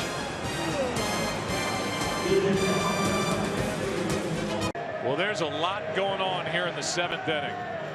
Those two veterans, such good friends, battery mates, David Ross and John Lester, a hug. 90 pitches tonight. 6 innings. He allows 2 runs on 4 hits, struck out 5, walked nobody, and allowed a home run. But there's so much to this. Carl Edwards takes over. 7th game of the postseason. The first pitch to the new catcher, Wilson Contreras, is outside, ball 1 with Napoli at the plate. Joe Maddon not only has Edwards in the game, he's got Aroldis Chapman getting loose in the bullpen. Napoli was trying to tie it. So the question will be for Joe Maddon if this doesn't work as Chapman throws that weighted ball down in the bullpen. Did you pull Lester too soon? A 1-run game, however, and Lester having a tough time keeping runners close. Here's one into left. This ball is down. Zobrist cuts it off. Napoli will hold it second with a single. Zobrist, a good job to avoid an extra base hit by Mike Napoli. Yeah, that was a good job by Zobrist. You almost figured that they might have pinch run for Napoli if he got to second base. But he hooks this in the corner, and Zobrist gets it in quickly. So I'll ask you, as Chris Bosio comes out, Carlos Santana, the switch-hitting left fielder, typical DH, digging in. You go to the 25-year-old right-hander, you pull John Lester, the 32-year-old vet. This is why you get Lester. Before the game, Joe Maddon telling us, unless Lester's awful, he's the best I've got getting the ball to Aroldis Chapman. But here in what is now a 1-run game, he's lifted him in the 7th inning. Yeah, but I think you said it. I think with a 1-run lead and anybody gets on, there is trouble for John Lester. And so in this scenario, I think Edwards, and the way that he cuts his fastball, doesn't scare Joe as much against left-handers the way he rides it and he throws that curveball. So simply put, I think that's the biggest thing that Joe's going to say afterwards. He gave us what we needed. We need to get 1 inning, and then we're turning it over to Chapman. And it may not even be a full inning. Chapman's getting ready right now. 1-run lead Chicago in Game 5, down 3-1. Here's Santana. Takes inside from Edwards. Santana hit a line drive laser home run into right field last night, hitting left-handed.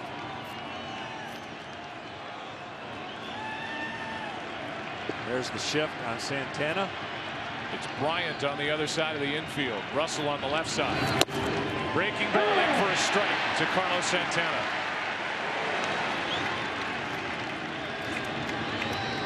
We're in the 7th, and Chapman is getting ready.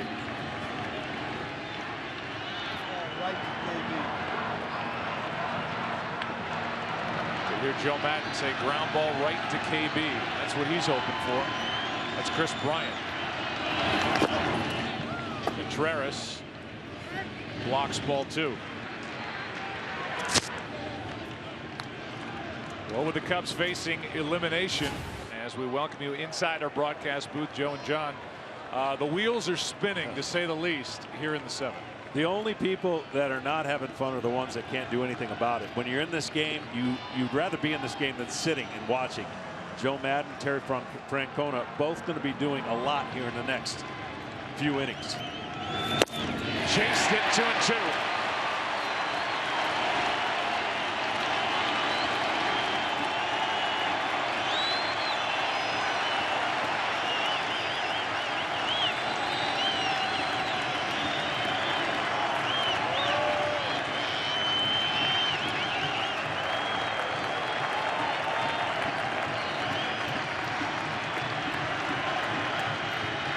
Carlos Santana.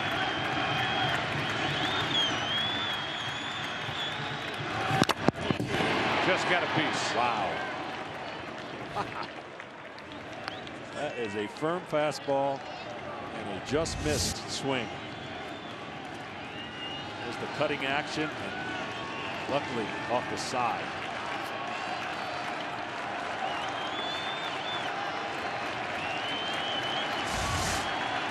Another 2-2 pitch.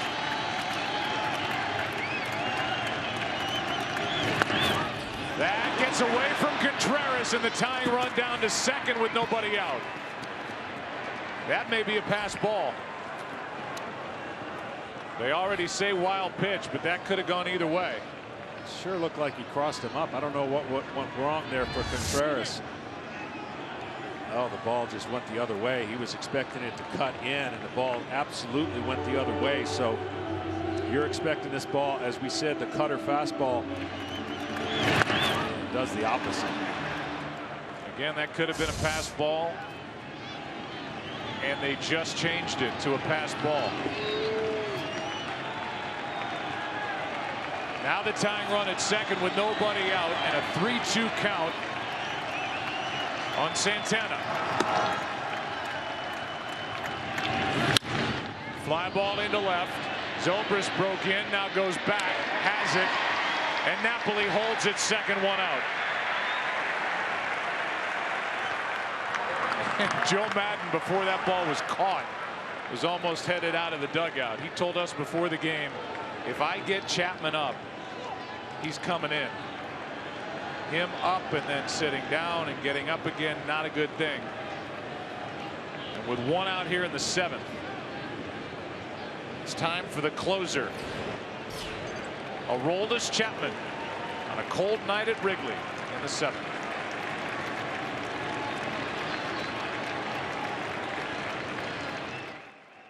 Weekend's World Series and NFL action. And discuss all my correct predictions. Now that would be an upset. Undisputed, weekdays 9:30 Eastern, FS1. Well, here we go. Aroldis Chapman into the game in the seventh. Tying run at second, one out, and Jose Ramirez, who has had good swings all series, the switch hitting third baseman, stands in. He homered back in the second. That was against Lester. Napoli the runner. Strike one. Pat is just trying to cheat on 102 or 101 mile an hour fastball, and he threw him a slider. Pat's trying to get started in the slider, which Chapman has thrown a lot more of in the last outing or two.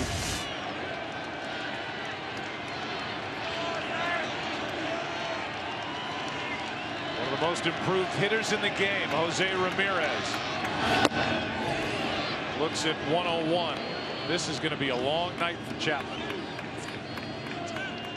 Yes, it is, but if it's a fruitful one, he's got a day off to get to Cleveland. Here comes a 1-1.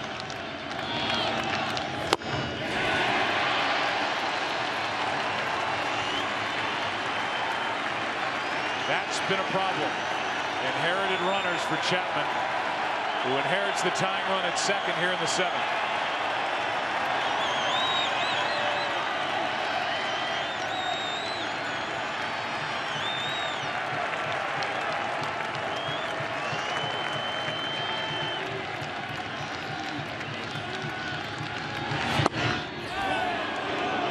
Really an unfair statistic. They almost need to do that to inherited runners without getting an out. He came in with the bases loaded, nobody out, struck out two guys, and then gave up a couple of those in what was really an impossible situation against the Dodgers. Gonzalez got him for a single up the middle.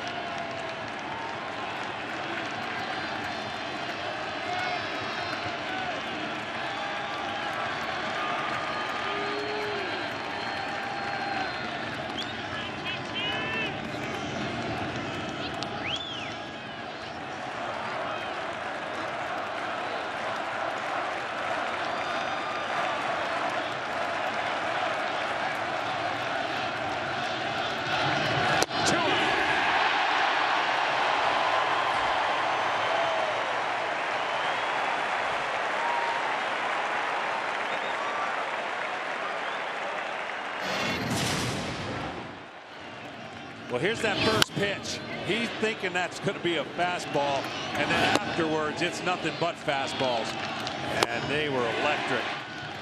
This is so hard to do and so hard to hit. A guy who throws this firm and has such a big extension, 6.53 or beyond extension, and then petrol, gasoline. Geyer almost hit, and he says he was. Must have caught him on the pant leg to send him to first. So hit by pitch, and the go-ahead run is on here in the 7th inning. Let's take a look. Just raised the thigh. Yep, left thigh.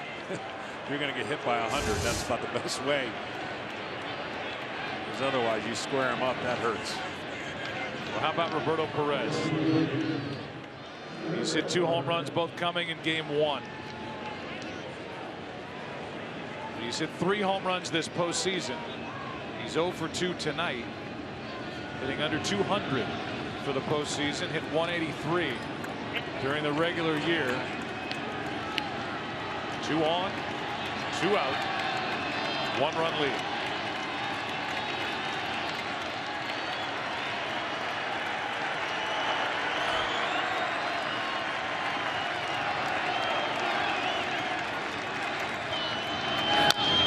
Good swing by Perez, but strike 1. In case you're wondering, for Aroldis Chapman, his longest outing out of the bullpen, 2 1/3 innings.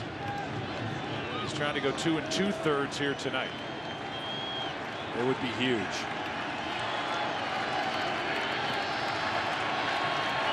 Right now it's Perez trying to tie it with a hit. Or give the Indians the lead back with an extra base hit. Guy at first can run. That's Geyer, the lead runner at second. Napoli, not one of the faster guys in this game.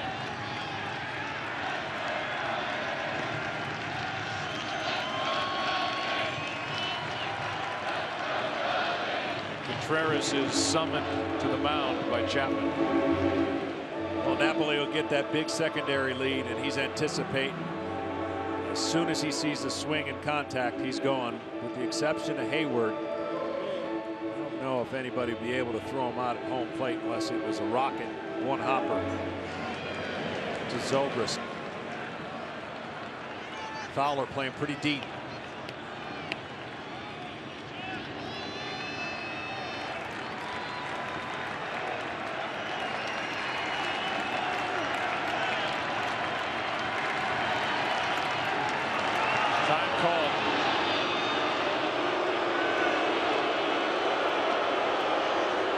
If you're an infielder for the Cubs, remember, if you knock something down, you don't have to make a miracle play to throw them out at first. Just keep it in front of you. Keep the inning alive. What a pick by Contreras.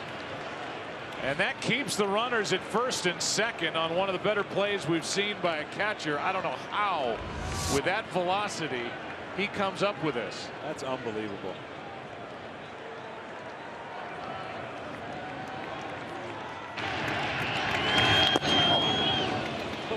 It's like a magic trick. 2 on, 2 out, 1 ball, 1 strike.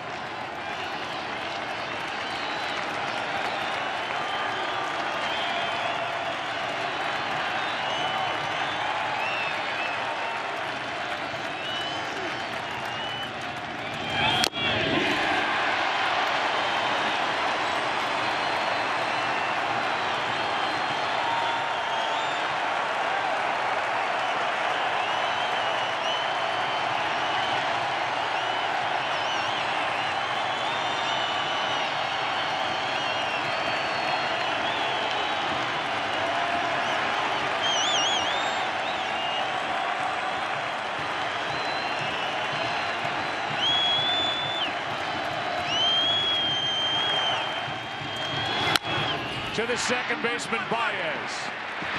Chapman out of trouble.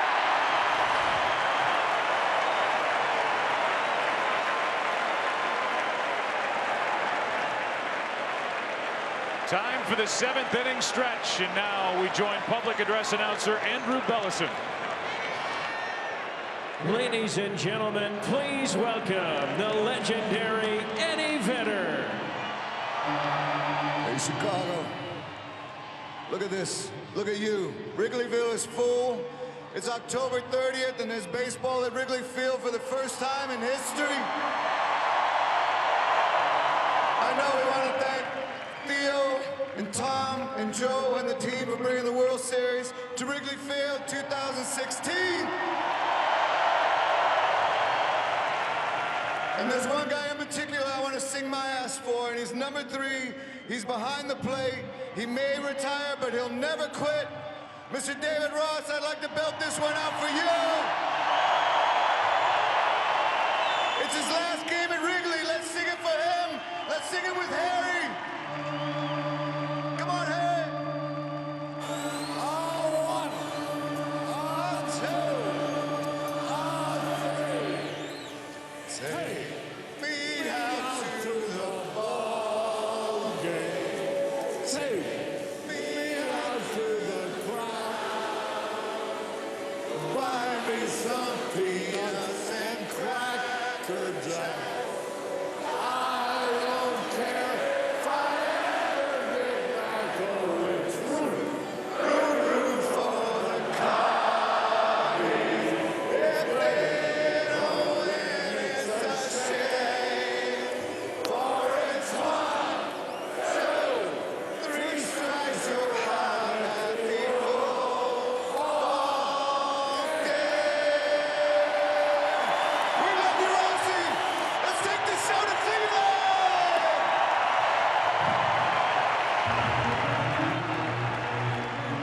I love you, Pat. Love you too. Let's see you every day.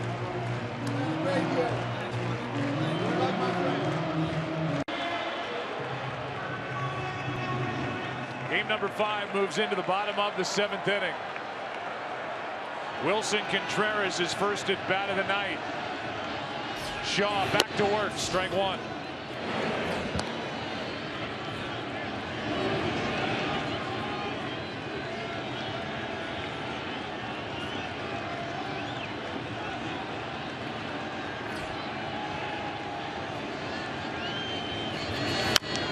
Strike 2.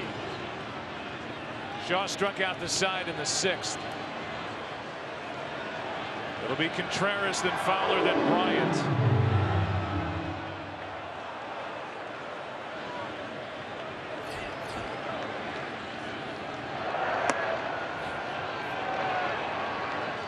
The lights out closer for Cleveland getting loose. Cody Allen.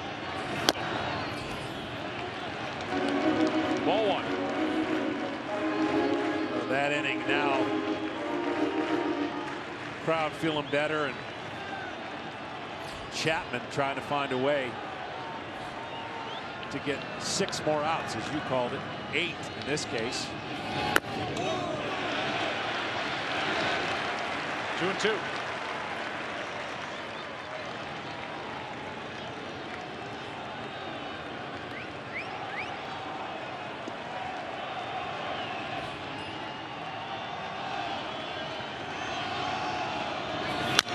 Left side, Lindor on 2 hops. 1 down. Back to the top of the order. Back to the sky we go. Tonight's telecast sponsored by AT&T. Mobilizing your world. And tonight's aerial coverage brought to you by DirecTV. If you call yourself a sports fan, you've got to get DirecTV. Call 1-800-DirecTV. What a job done tonight by Bryan Shaw. We're going to have a double switch here as Terry Francona is going to go to his closer. Cody Allen rested, ready to give outs. And a double switch here as Yan Gomes will take over behind the plate. Perez is out. Allen is in a terrific Game 5.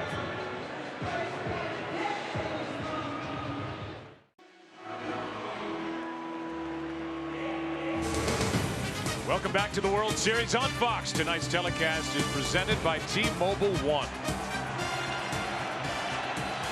Here's Cody Allen now taking over. Top of the order, Dexter Fowler.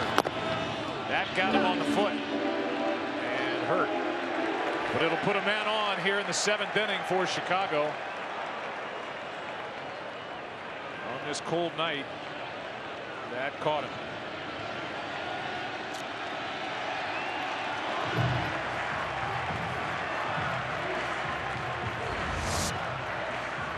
It's that power breaking ball. You see the top of the foot. Like you said, not a good feeling anyways, but when it's cold out, you've been standing out in center field.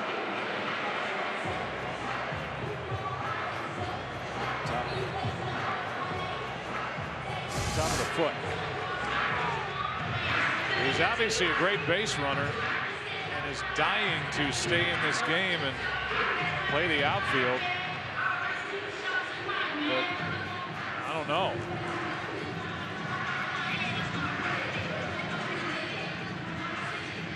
They're going to give him a look.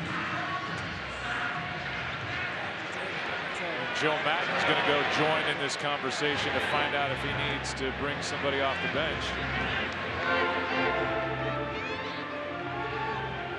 We'll give you the T-Mobile One in-game box score for the Cubs. You know that Fowler's just been hit by a pitch.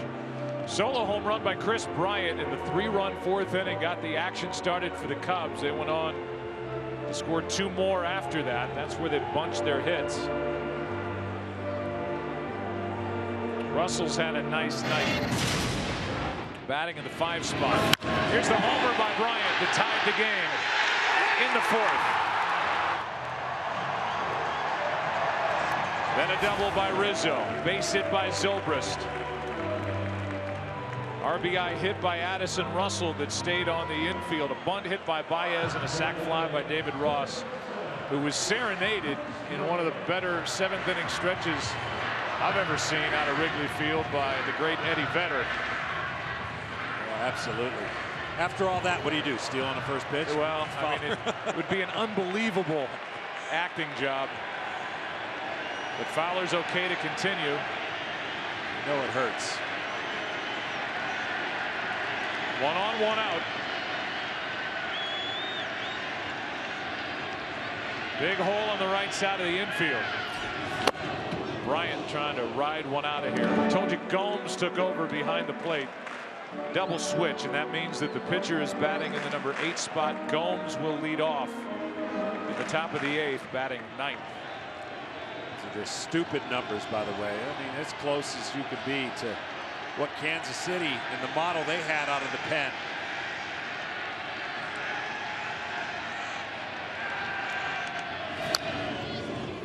By the way, that's the first time Cody Allen has hit a batter all season long, as he got Fowler, who's still showing the effects of that hit by pitch over at first as the count's gone to 0-2 on Bryant.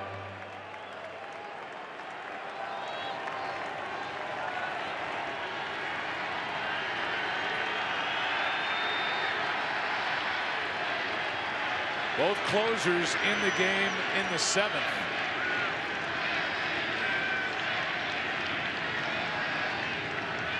There he goes. Pitches high. Throw down. Too late. Bad foot. No bad foot. Stolen base.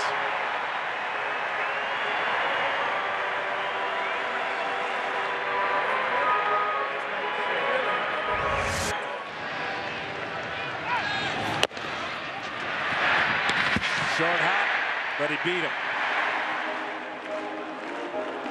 Fowler, one of the few guys. Seems like everybody slides in head first these days. He goes in feet first. Easiest way to stay on the bag. They're going to hold the tag just in case. Typically. That's his first stolen base of the postseason. Count 1-2 on Bryant.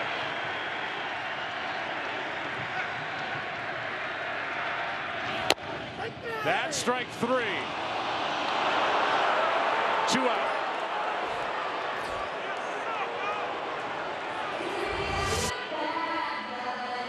High breaking ball, and that's what Bryant thought it was. High. Might have a case. It'll bring in Rizzo. That's twice now Bryant's been rung up on a third strike. Rizzo's going to be walked here with Zobrist coming up. First base open, 2 out. Both times Bryant went back to the dugout shaking his head. The home plate umpire. Intentional pass here to Rizzo.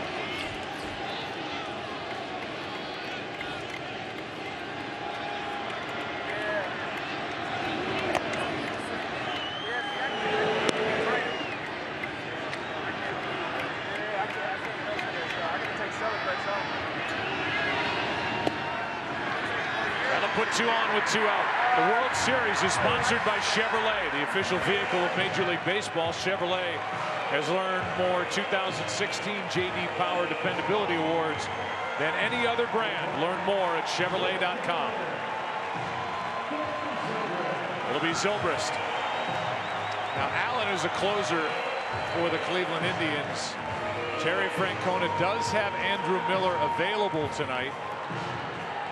If they have to get to that, a little different story than for Joe Maddon and the Cubs in their bullpen, as they've used their best Chapman already.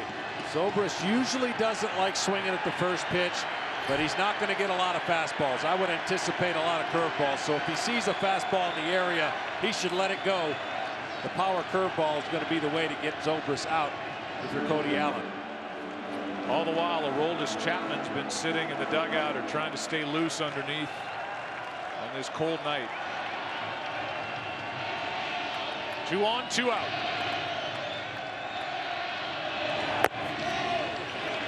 Ball 1. Good discipline there. Zobrist doesn't mind getting deep in the count. He's been swinging a good bat, and he's definitely been swinging a good bat off of fastballs. Bryant still shaking his head over that high breaking ball called strike 3. 1-0. 2-0.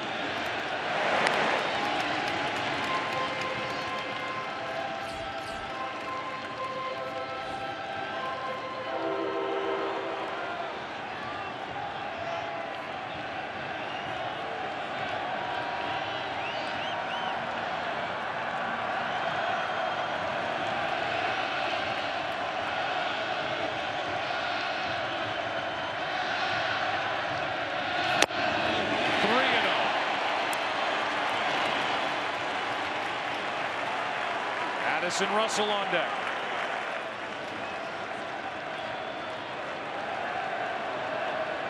Let it go, 3-0. Meaning, I'd let Zobrist swing.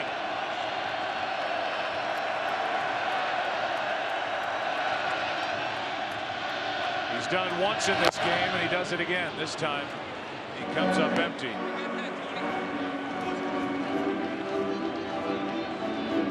Like Allen and Gomes, the battery were expecting that.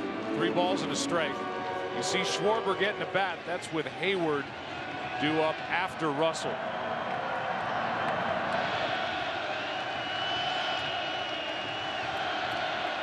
The 2 out in the inning with runners at first and second. 3-1 pitch.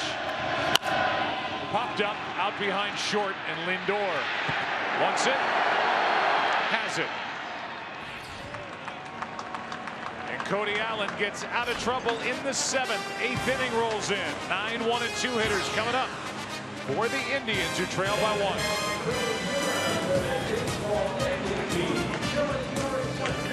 Game 5, 8th inning. 3-2. Cubs on top. First pitch swinging is Yan Gomes, who is at the plate for the first time tonight. 0 for 1. In this postseason that came in this World Series. There's his regular year. Couldn't stay healthy. Fought his way back to the active roster in September. Here he is trying to lead off the 8th with something in the hole 0-2. Chapman is asked to get 8 outs tonight. He's got 2 so far. Pumping in fastballs, saying good luck to you.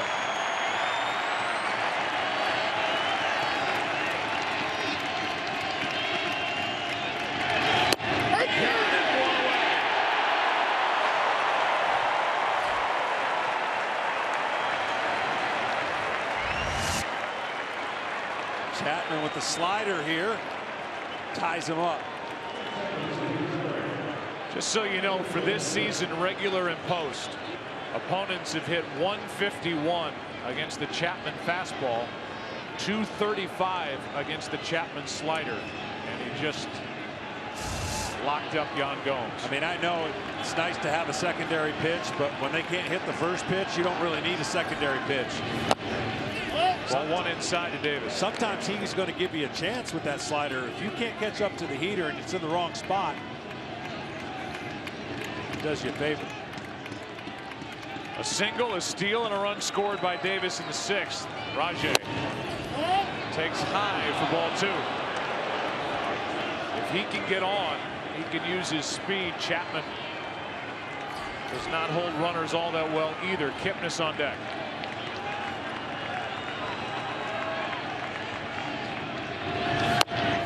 Ball 3.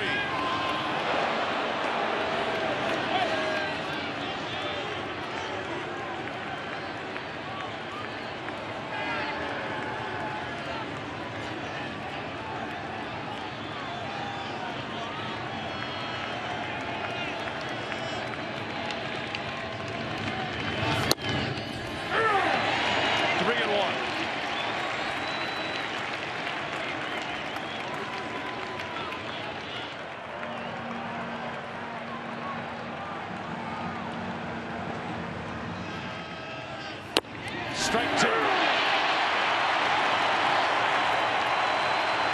Crowd once again.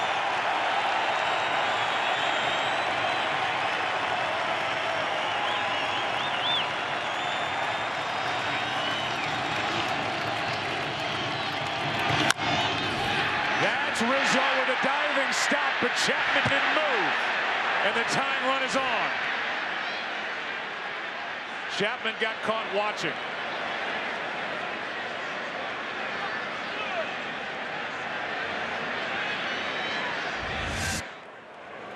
You'll see right here, as soon as he throws and he turns his back, because that's the way he finishes.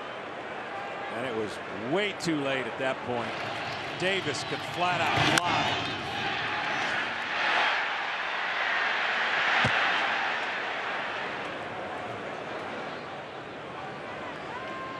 And so the tying run is on. And how about Rajai Davis? Came in 1 for 23 in the postseason, was 1 for 25 before the 6th inning single and steal. He scored a run on the hit by Lindor.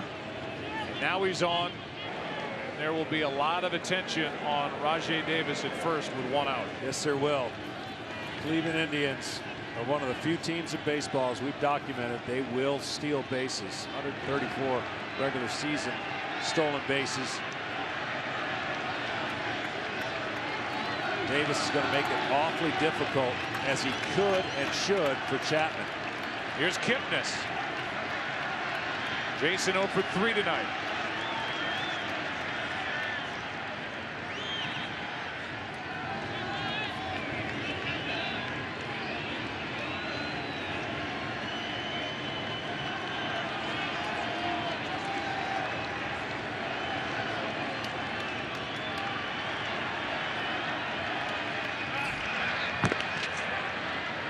I just love this time of the year more than anything. I mean, I loved it when I was a player out there. Everything matters.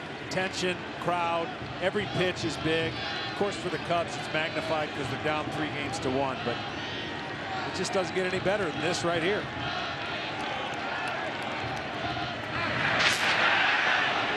Davis didn't get a real good look at that move by Chapman. He takes a while to the plate. The difference for Chicago is they've got Wilson Contreras behind the plate who can really throw it. And we've seen the tagging abilities by Javier Baez down at second. And Chapman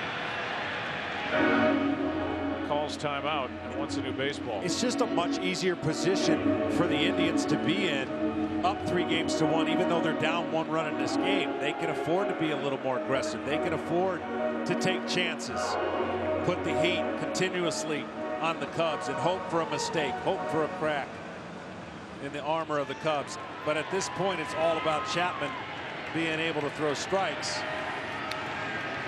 finishing the job. Contreras is active behind the plate. He likes throwing behind the runner at first if he gets the chance.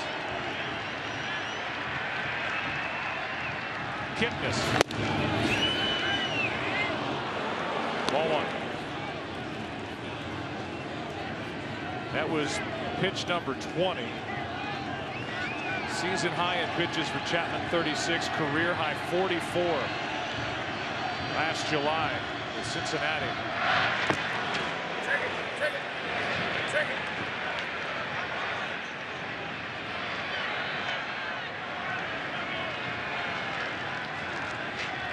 After that ball bounced over to first, the Indians were saying check the ball. Joe West alerted the home plate umpire, Tony Randazzo. They got Chapman's attention. He threw the ball out.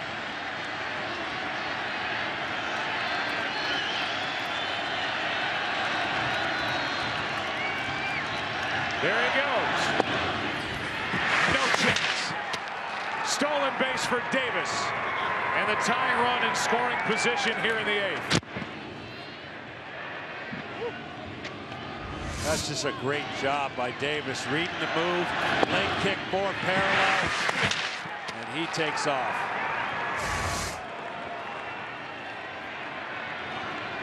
What a nice addition to this Cleveland team, Rajai Davis, who led the American League in stolen bases at the age of 35, and he's got 2 big ones here tonight.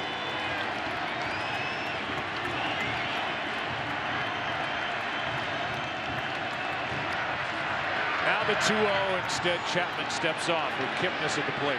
Well, what he did at first base was bought the hitter Kipnis 2 pitches out of the zone. So now Kipnis a favorable 2-0 count, with Davis stealing most of the attention of Chapman.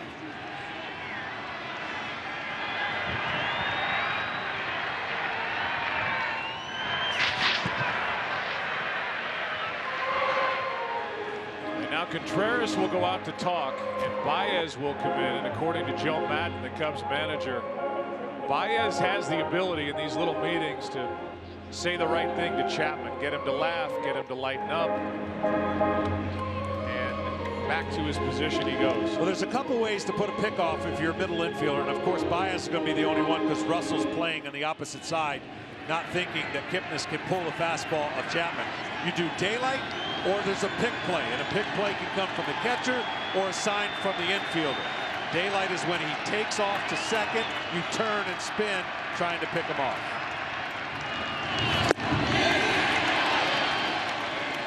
Two and one on Kipnis. I think Kipnis made up his mind he was going to swing at a fastball.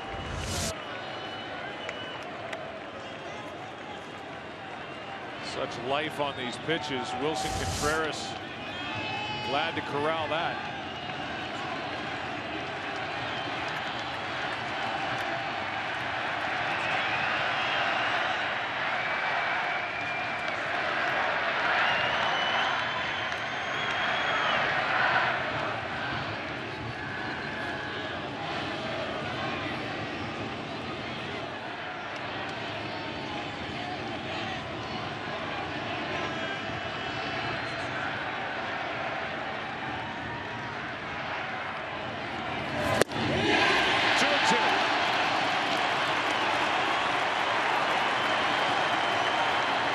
Two pitches weren't even close, but you know Kipnis having a hard time not only reading Chapman's release point but velocity.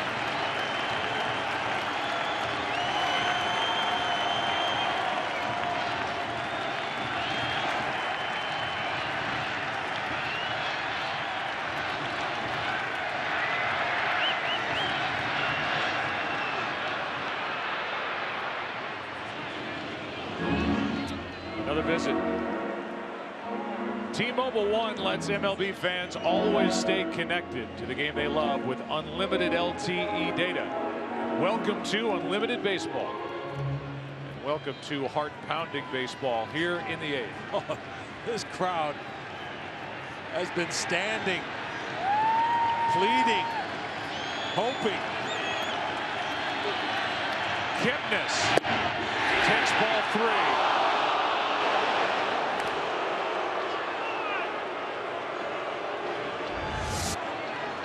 That's where the other ones were, outside. Kipnis held up.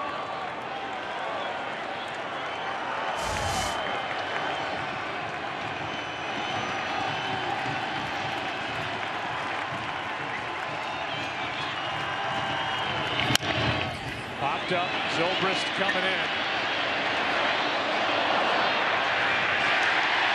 That one almost popped out. Had to make sure down the line and left, 2 out. Well, the hard part for Zobrist was getting awfully close to the bullpen mound. You know, part of him was worried when he was going to hit that, and as he hits that with his foot, it just might have caused him to take his eye off the glove and the ball just a fraction. Hard play for a left fielder to come in with the wind blowing the way it was and then hit a different surface right there. It's a foul ball for the out, and now it's Lindor with Napoli on deck. And Lindor has come up with one big hit after another for Cleveland. This 22-year-old star, an RBI single, was caught stealing in the 6th. He could tie this game with a 2-out hit. The base is open. Mike Napoli is on deck, and that's why Bosio came out to talk.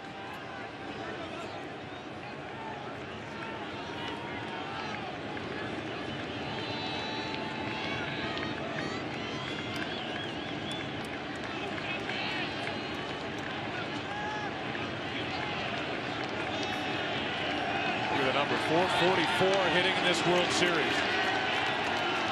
There's the tying run, 2 out, 8th inning.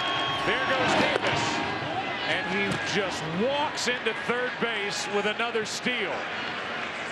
During that visit, he had a conversation with the first base coach, and that was already discussed what was going to happen. He was going to take third and put the ultimate pressure on now Contreras at home plate. Here comes a 1-0 pitch. Tying run is 90 feet away. Strike 1. The one thing Lindor has going for him, he's quiet, and as long as he doesn't take a really big swing, he has a chance against Chapman. They went with the slider there. Short, compact to the ball. Use the power of Chapman to your advantage. And that's the importance of taking third base. Rajai Davis led the league with 13 steals of third during the regular season, and anything that gets away from Contreras, Davis will take off. And that was part of the game planning. Throwing sliders versus fastball early against Lindor.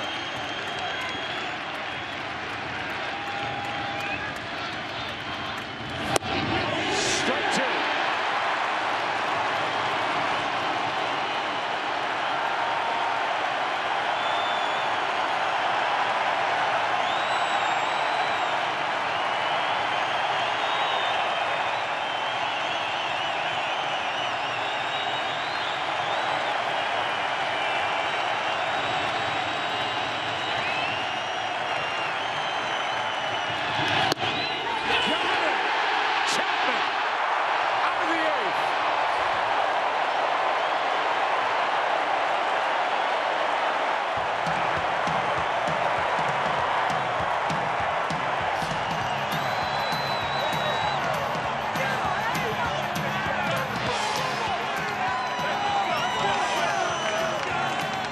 Of the Year awards were presented by the Hartford. Prior to yesterday's game, Zach Britton of the Orioles was named the Mariano Rivera American League Reliever of the Year, and Kenley Jansen of the Dodgers was named the Trevor Hoffman National League Reliever of the Year. Britton was 47 for 47 in save opportunities with a 0.54 ERA. Jansen, who wasn't here yesterday, as Russell takes a strike, also had 47 saves.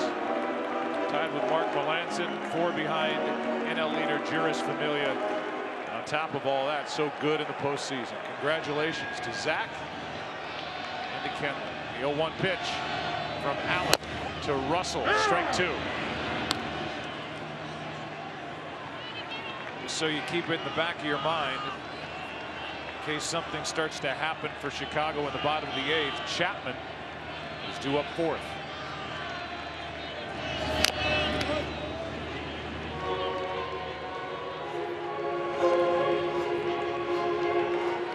Cody Allen got around to hit batsman. Handed out an intentional pass last inning and got Zobrist on a pop-up.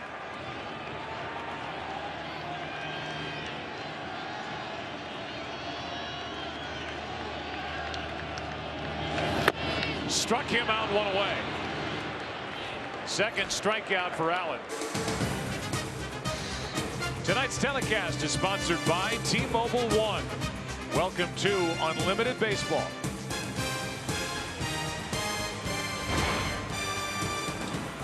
Forget after this game, go to FS1, sponsored by Lethal Weapon. Post-game coverage.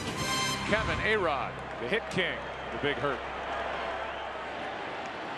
Here's Jason Hayward, who was struck out 3 times. Takes the ball inside. Well, you know, Jansen, you mentioned going to be a free agent, I believe, and he pitched 3 innings in relief of Clayton Kershaw, only in a losing effort. Brent, so nasty, didn't get in the game in the wild card. 1 ball, 1 strike on Hayward. But Chapman will also be a free agent.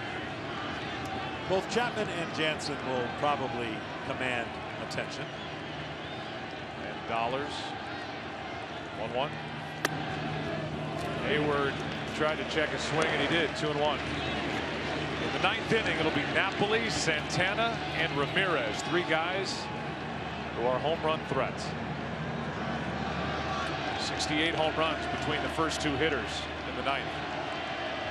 3rd hitter homered earlier tonight. 2-1.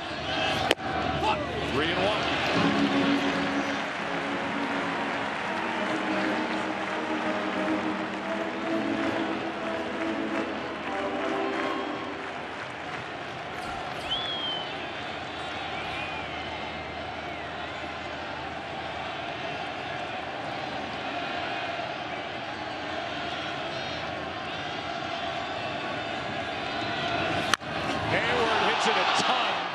But pulls it foul. Well, Terry Francona basically has 2 closers. It's Cody Allen and Andrew Miller. So even in a 1-run deficit, he's asked Cody Allen to pitch a few innings. He hasn't had much action of late. With a day off tomorrow, he'll have his full complement of relievers ready if they need to play a game 6.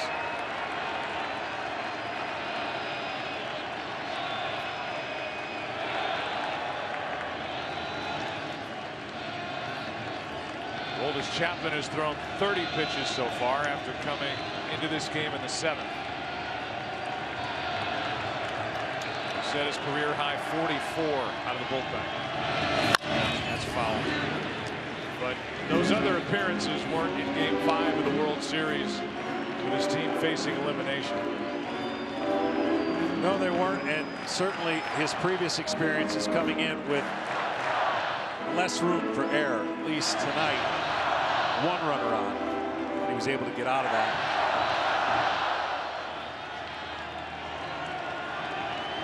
Might think about spinning a breaking ball here if you're Cody Allen.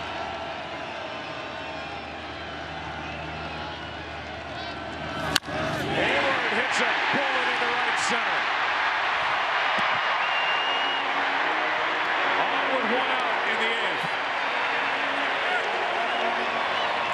Hayward was getting too good of swings off the fastball for my liking, and they went with a 3-2 fastball, and they went away, and he was able to hit a bullet past Kipnis.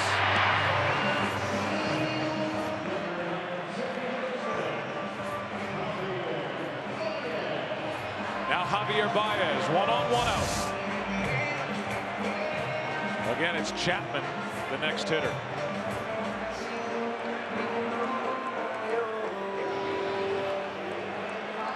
Fazio is going through Pedro Strop to talk to Chapman.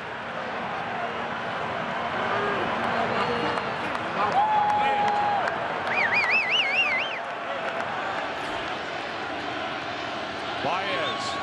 Hayward goes. Swing and a miss. 3-2. stolen base.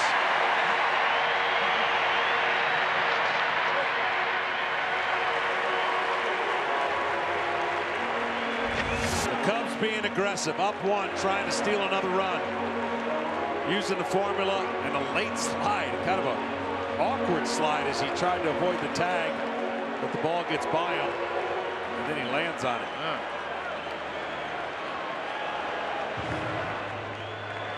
The reaction from Aroldis Chapman in the on-deck circle. He doesn't look too stressed down there, and now Mickey Callaway, pitching coach, is going to come out and talk. I mean, this is a pretty obvious situation of you don't have to throw Baez a strike, even if he gets on first base. We're facing Chapman. So just be aggressive with your breaking balls, I would think, against a guy who's shown the inability to stay off of him. And then you can face Chapman. I'm sure hasn't had a whole lot of time swinging the bat.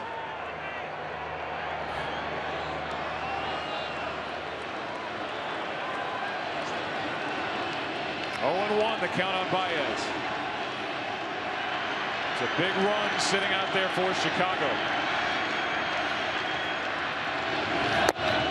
That's a strike, and it's 0-2. Now don't throw it anywhere close to the strike zone.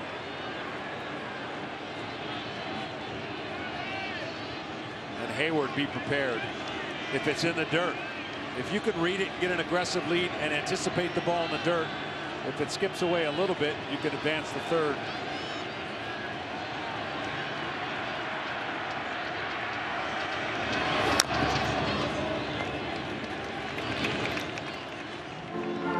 The hardest part for Baez is to anticipate the ball up and not think it's going to be a fastball. But sometimes you just got to guess along with the pitcher when you're struggling on anything that moves.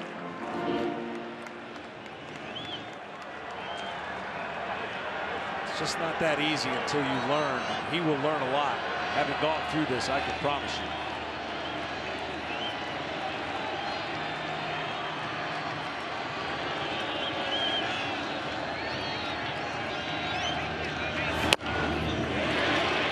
We visited with Terry Francona, the manager of the Indians, before the game. He was talking about John Lester, who he managed in Boston. He said, I know this, the game's not going to be too big for Lester. And then he said, what, if we go back to Cleveland, it's Arrieta. If there's a game 6 and if there's a game 7, it's Hendricks. He said, their pitching still gives me anxiety. Here's a 1-2. 2-2. Joe Madden said, just get this thing back to Cleveland. He likes Arrieta. Game 6, we take on Josh Tomlin, who was so good here 2 nights ago on Tuesday night in Cleveland. Spin it, spin it. Breaking ball.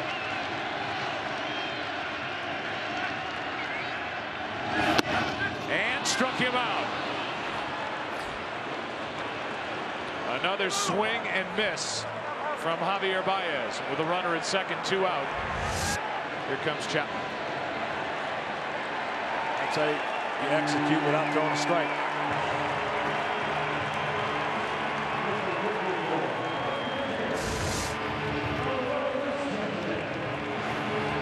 There are certain guys when they walk into a clubhouse that just look different than the rest. And that's Aroldis Chapman for the Cubs. As Joe Madden said, he's like wrapped steel. He is as strong a baseball player as you'll find. Yeah, and a great athlete. He's not a guy that just throws 100. They ask him for a hit. Ball 1.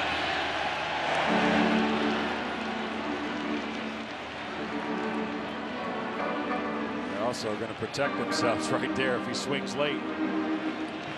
Chapman did not bat for the Cubs this season during the regular year.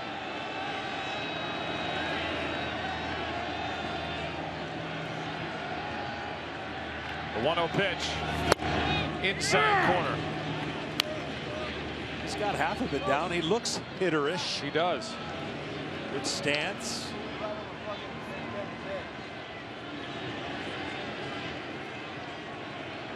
0 for 1 earlier in the season. Waiting for a 1-1. That is down 2-1.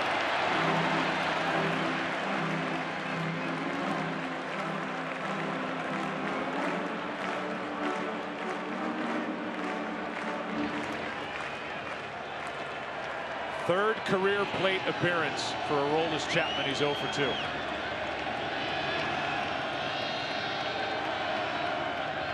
Hayward stealing. Throw down is not in time.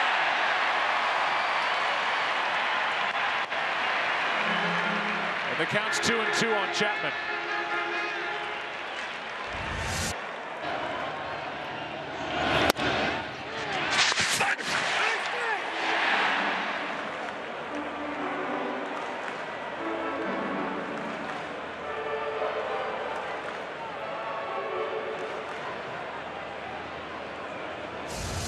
Indians check to see if they want to challenge that call, and they don't.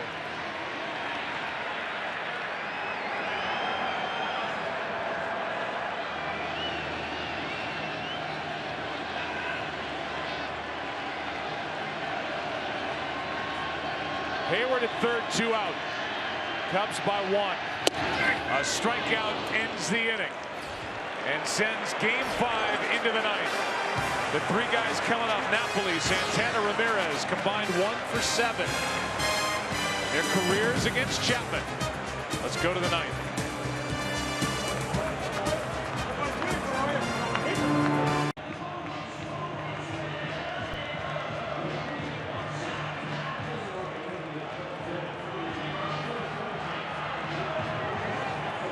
Aroldis Chapman came on in the 7th with 1 out. He got out of the 7th, pitched a scoreless 8th, and tries to work a scoreless 9th to send the World Series back to Cleveland. Ball 1 to Mike Napoli. He's got to go through some thunder. Napoli and Santana. Back-to-back guys who each hit 34 home runs during the regular season. 1-run Cub lead in Game 5. Strike 1. The last home run Aroldis Chapman allowed was June 18th of this year to Kurt Suzuki of the Twins. He has seen 201 batters since.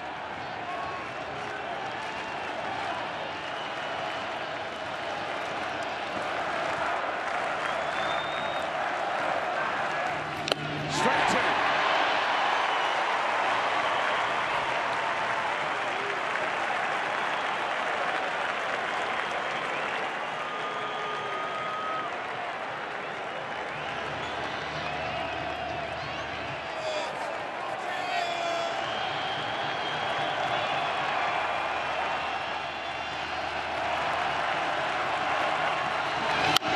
Off the end of the bat, Russell. 1 out.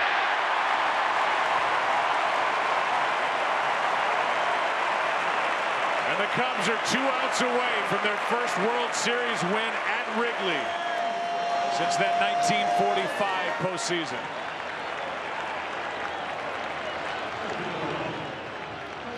Here's Santana.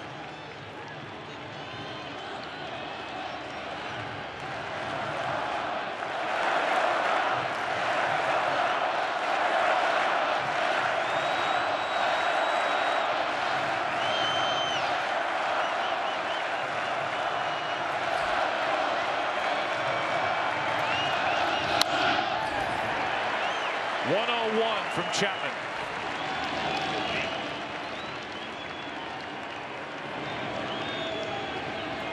Carlos hit 34 home runs, but 30 of those home runs came left-handed during the regular season. Chapman's done a nice job. He hasn't been too inconsistent with his fastball early on, mixing in a couple sliders. But now sensing a normal 9th inning, even though it's unnormal in the fact that this is the 3rd time he's entered the game, really. 7th, 8th, and now the 9th. The 0-1 pitch. Ball 1. still in triple digits. As he has tied his season high for pitches, still 8 away from his career high.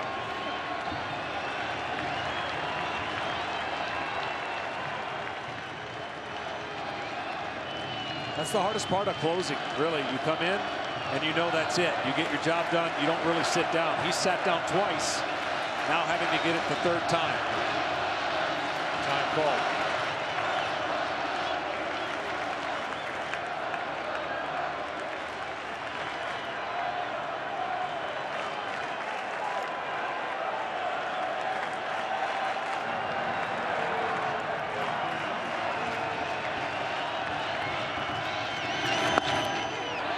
Two balls and a strike.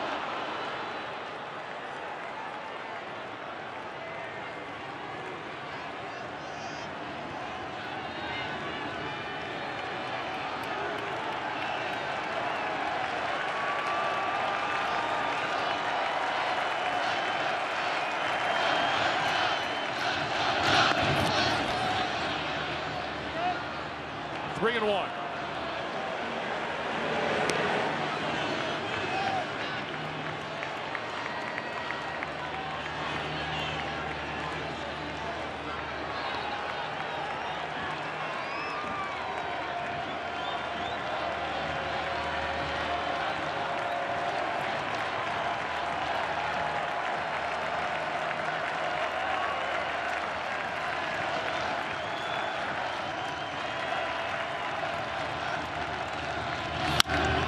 Popped up right side. Hayward coming to get it. He says stay away.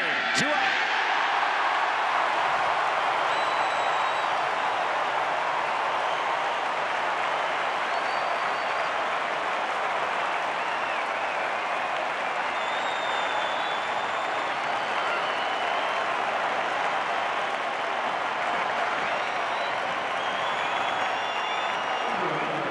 And the first man Aroldis Chapman faced tonight, Jose Ramirez.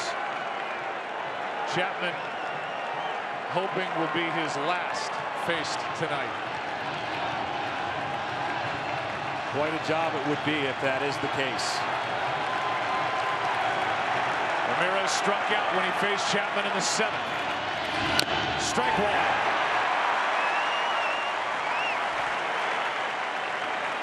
I don't think with 2 strikes he saved his best fastball for last.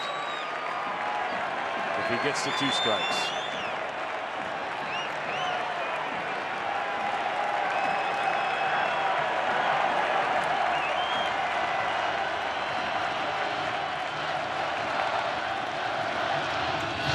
Strike 2.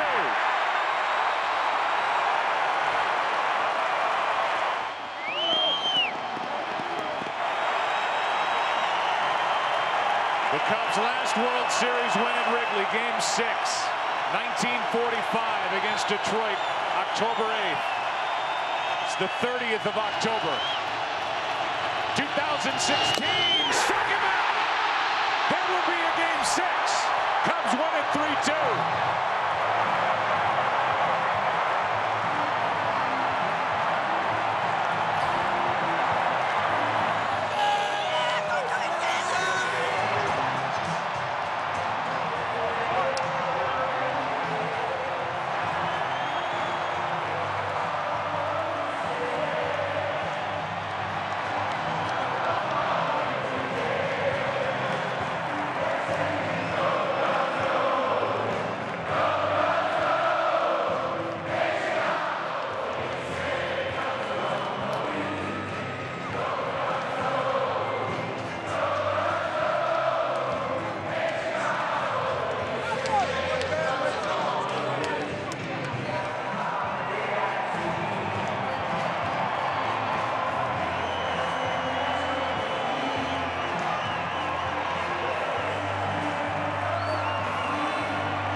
Cubs went out and got Aroldis Chapman on July 25th from the Yankees.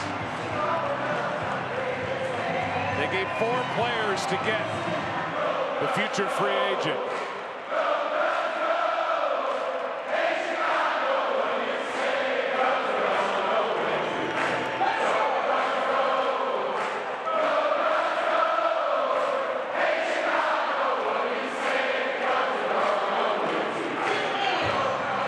In the 7th inning, Joe Maddon handed the ball to Aroldis Chapman and said, "It's all yours." And he got 8 outs and kept the lead and gets the series back to Cleveland. Let's go down to Ken Rosenthal. Thanks, Joe. Chris, elimination game. You led by 1 run in the final 3 innings. What was it like out there? It didn't feel like an elimination game. I mean, you know, it's nice to have a big inning there, and John doing his thing, and then Chappie coming in for, I don't know, 7 outs. I mean, that was an unbelievable win, and hopefully can use that heading into Game 6. You're going back to Cleveland. You've got Arrieta on normal rest against Tomlin on short rest. You've got Schwarber coming back. How do you like your chances? We feel good about it. I mean, you know, the reigning Cy Young winner, obviously he did well over there. He's a bulldog, man. He'll go out there and give you his best effort every time, and we always feel confident with him on the mound. So hopefully he can win that game, and you never know what happens in a Game 7. Chris, thank you very much. All right. Over to Tom Verducci. Anthony Rizzo, you scored all your runs in the 3rd inning. What was the tension like for the final 6 innings of this game to hold on? High anxiety. A lot of deep breaths. Just every pitch is just gets bigger and bigger as the game goes on, and it's unbelievable. Great win here. To send these fans off with a win. Now we get to go back to Cleveland and take care of business. I have to ask you about your good friend David Ross. He drove in what turned out to be the deciding run, threw out a runner at second base, caught John Lester for probably the final time. What are your thoughts about the man you call Grandpa Rossi? I mean, I love him. I love him like a brother, like a dad, like a mentor. And I'll tell you what, I don't know if everyone, I was pretty emotional there, just seeing him with that big at bat, driving that run and throwing the guy out. He was talking before the game about, you know, this could be his last. And we got the W. Sent him out with 2 more W's. Hey, congratulations. We'll see you in Cleveland. Thanks, Tom. Appreciate it. Back to you.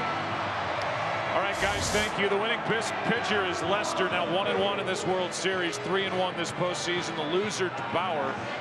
Trevor goes to 0-2, both losses in this World Series. And the save for Chapman, what a save, as he had to get the final 8 defensive outs. Here's how it ended. His 4th save, a foul tip, hung on to by Contreras in a 3-hour, 27-minute game. Awesome game, awesome venue, getting ready to go to another awesome venue in Cleveland. They are excited. They were hoping it might end tonight, but they're going to get a Game 6 in Cleveland. It's going to be a lot of fun, and I cannot wait. Nor can I, nor can any of us wait to get back to Cleveland and continue this World Series between a team that hasn't won it all since 1948 and one that hasn't won it all since 1908. A 2 2/3 innings pitched. Save for Aroldis Chapman. Cubs win it 3-2. Kevin, guys, all yours. All right, Joe, welcome. Well, it's been 25,955 days since the Cubs last won a World Series game. That streak is now over. Frank Thomas, Pete Rose, Alex Rodriguez, and I'm Kevin Burkhardt. A lot to do on the post-game tonight. We'll have interviews and reaction, more of that from Wrigley. The Cubs, of course, we'll hear from them, and they extend their series and their season. It'll go back to Cleveland. Plus, Aroldis Chapman delivering tonight. Alex said this would go back to Cleveland, and indeed we are. Maybe the Cubs got a little bit of a break tonight, too. And these fans, something to celebrate. It's been quiet in Wrigley, but not anymore. This is going to a Game 6 in this World Series. Post-game show. We're back.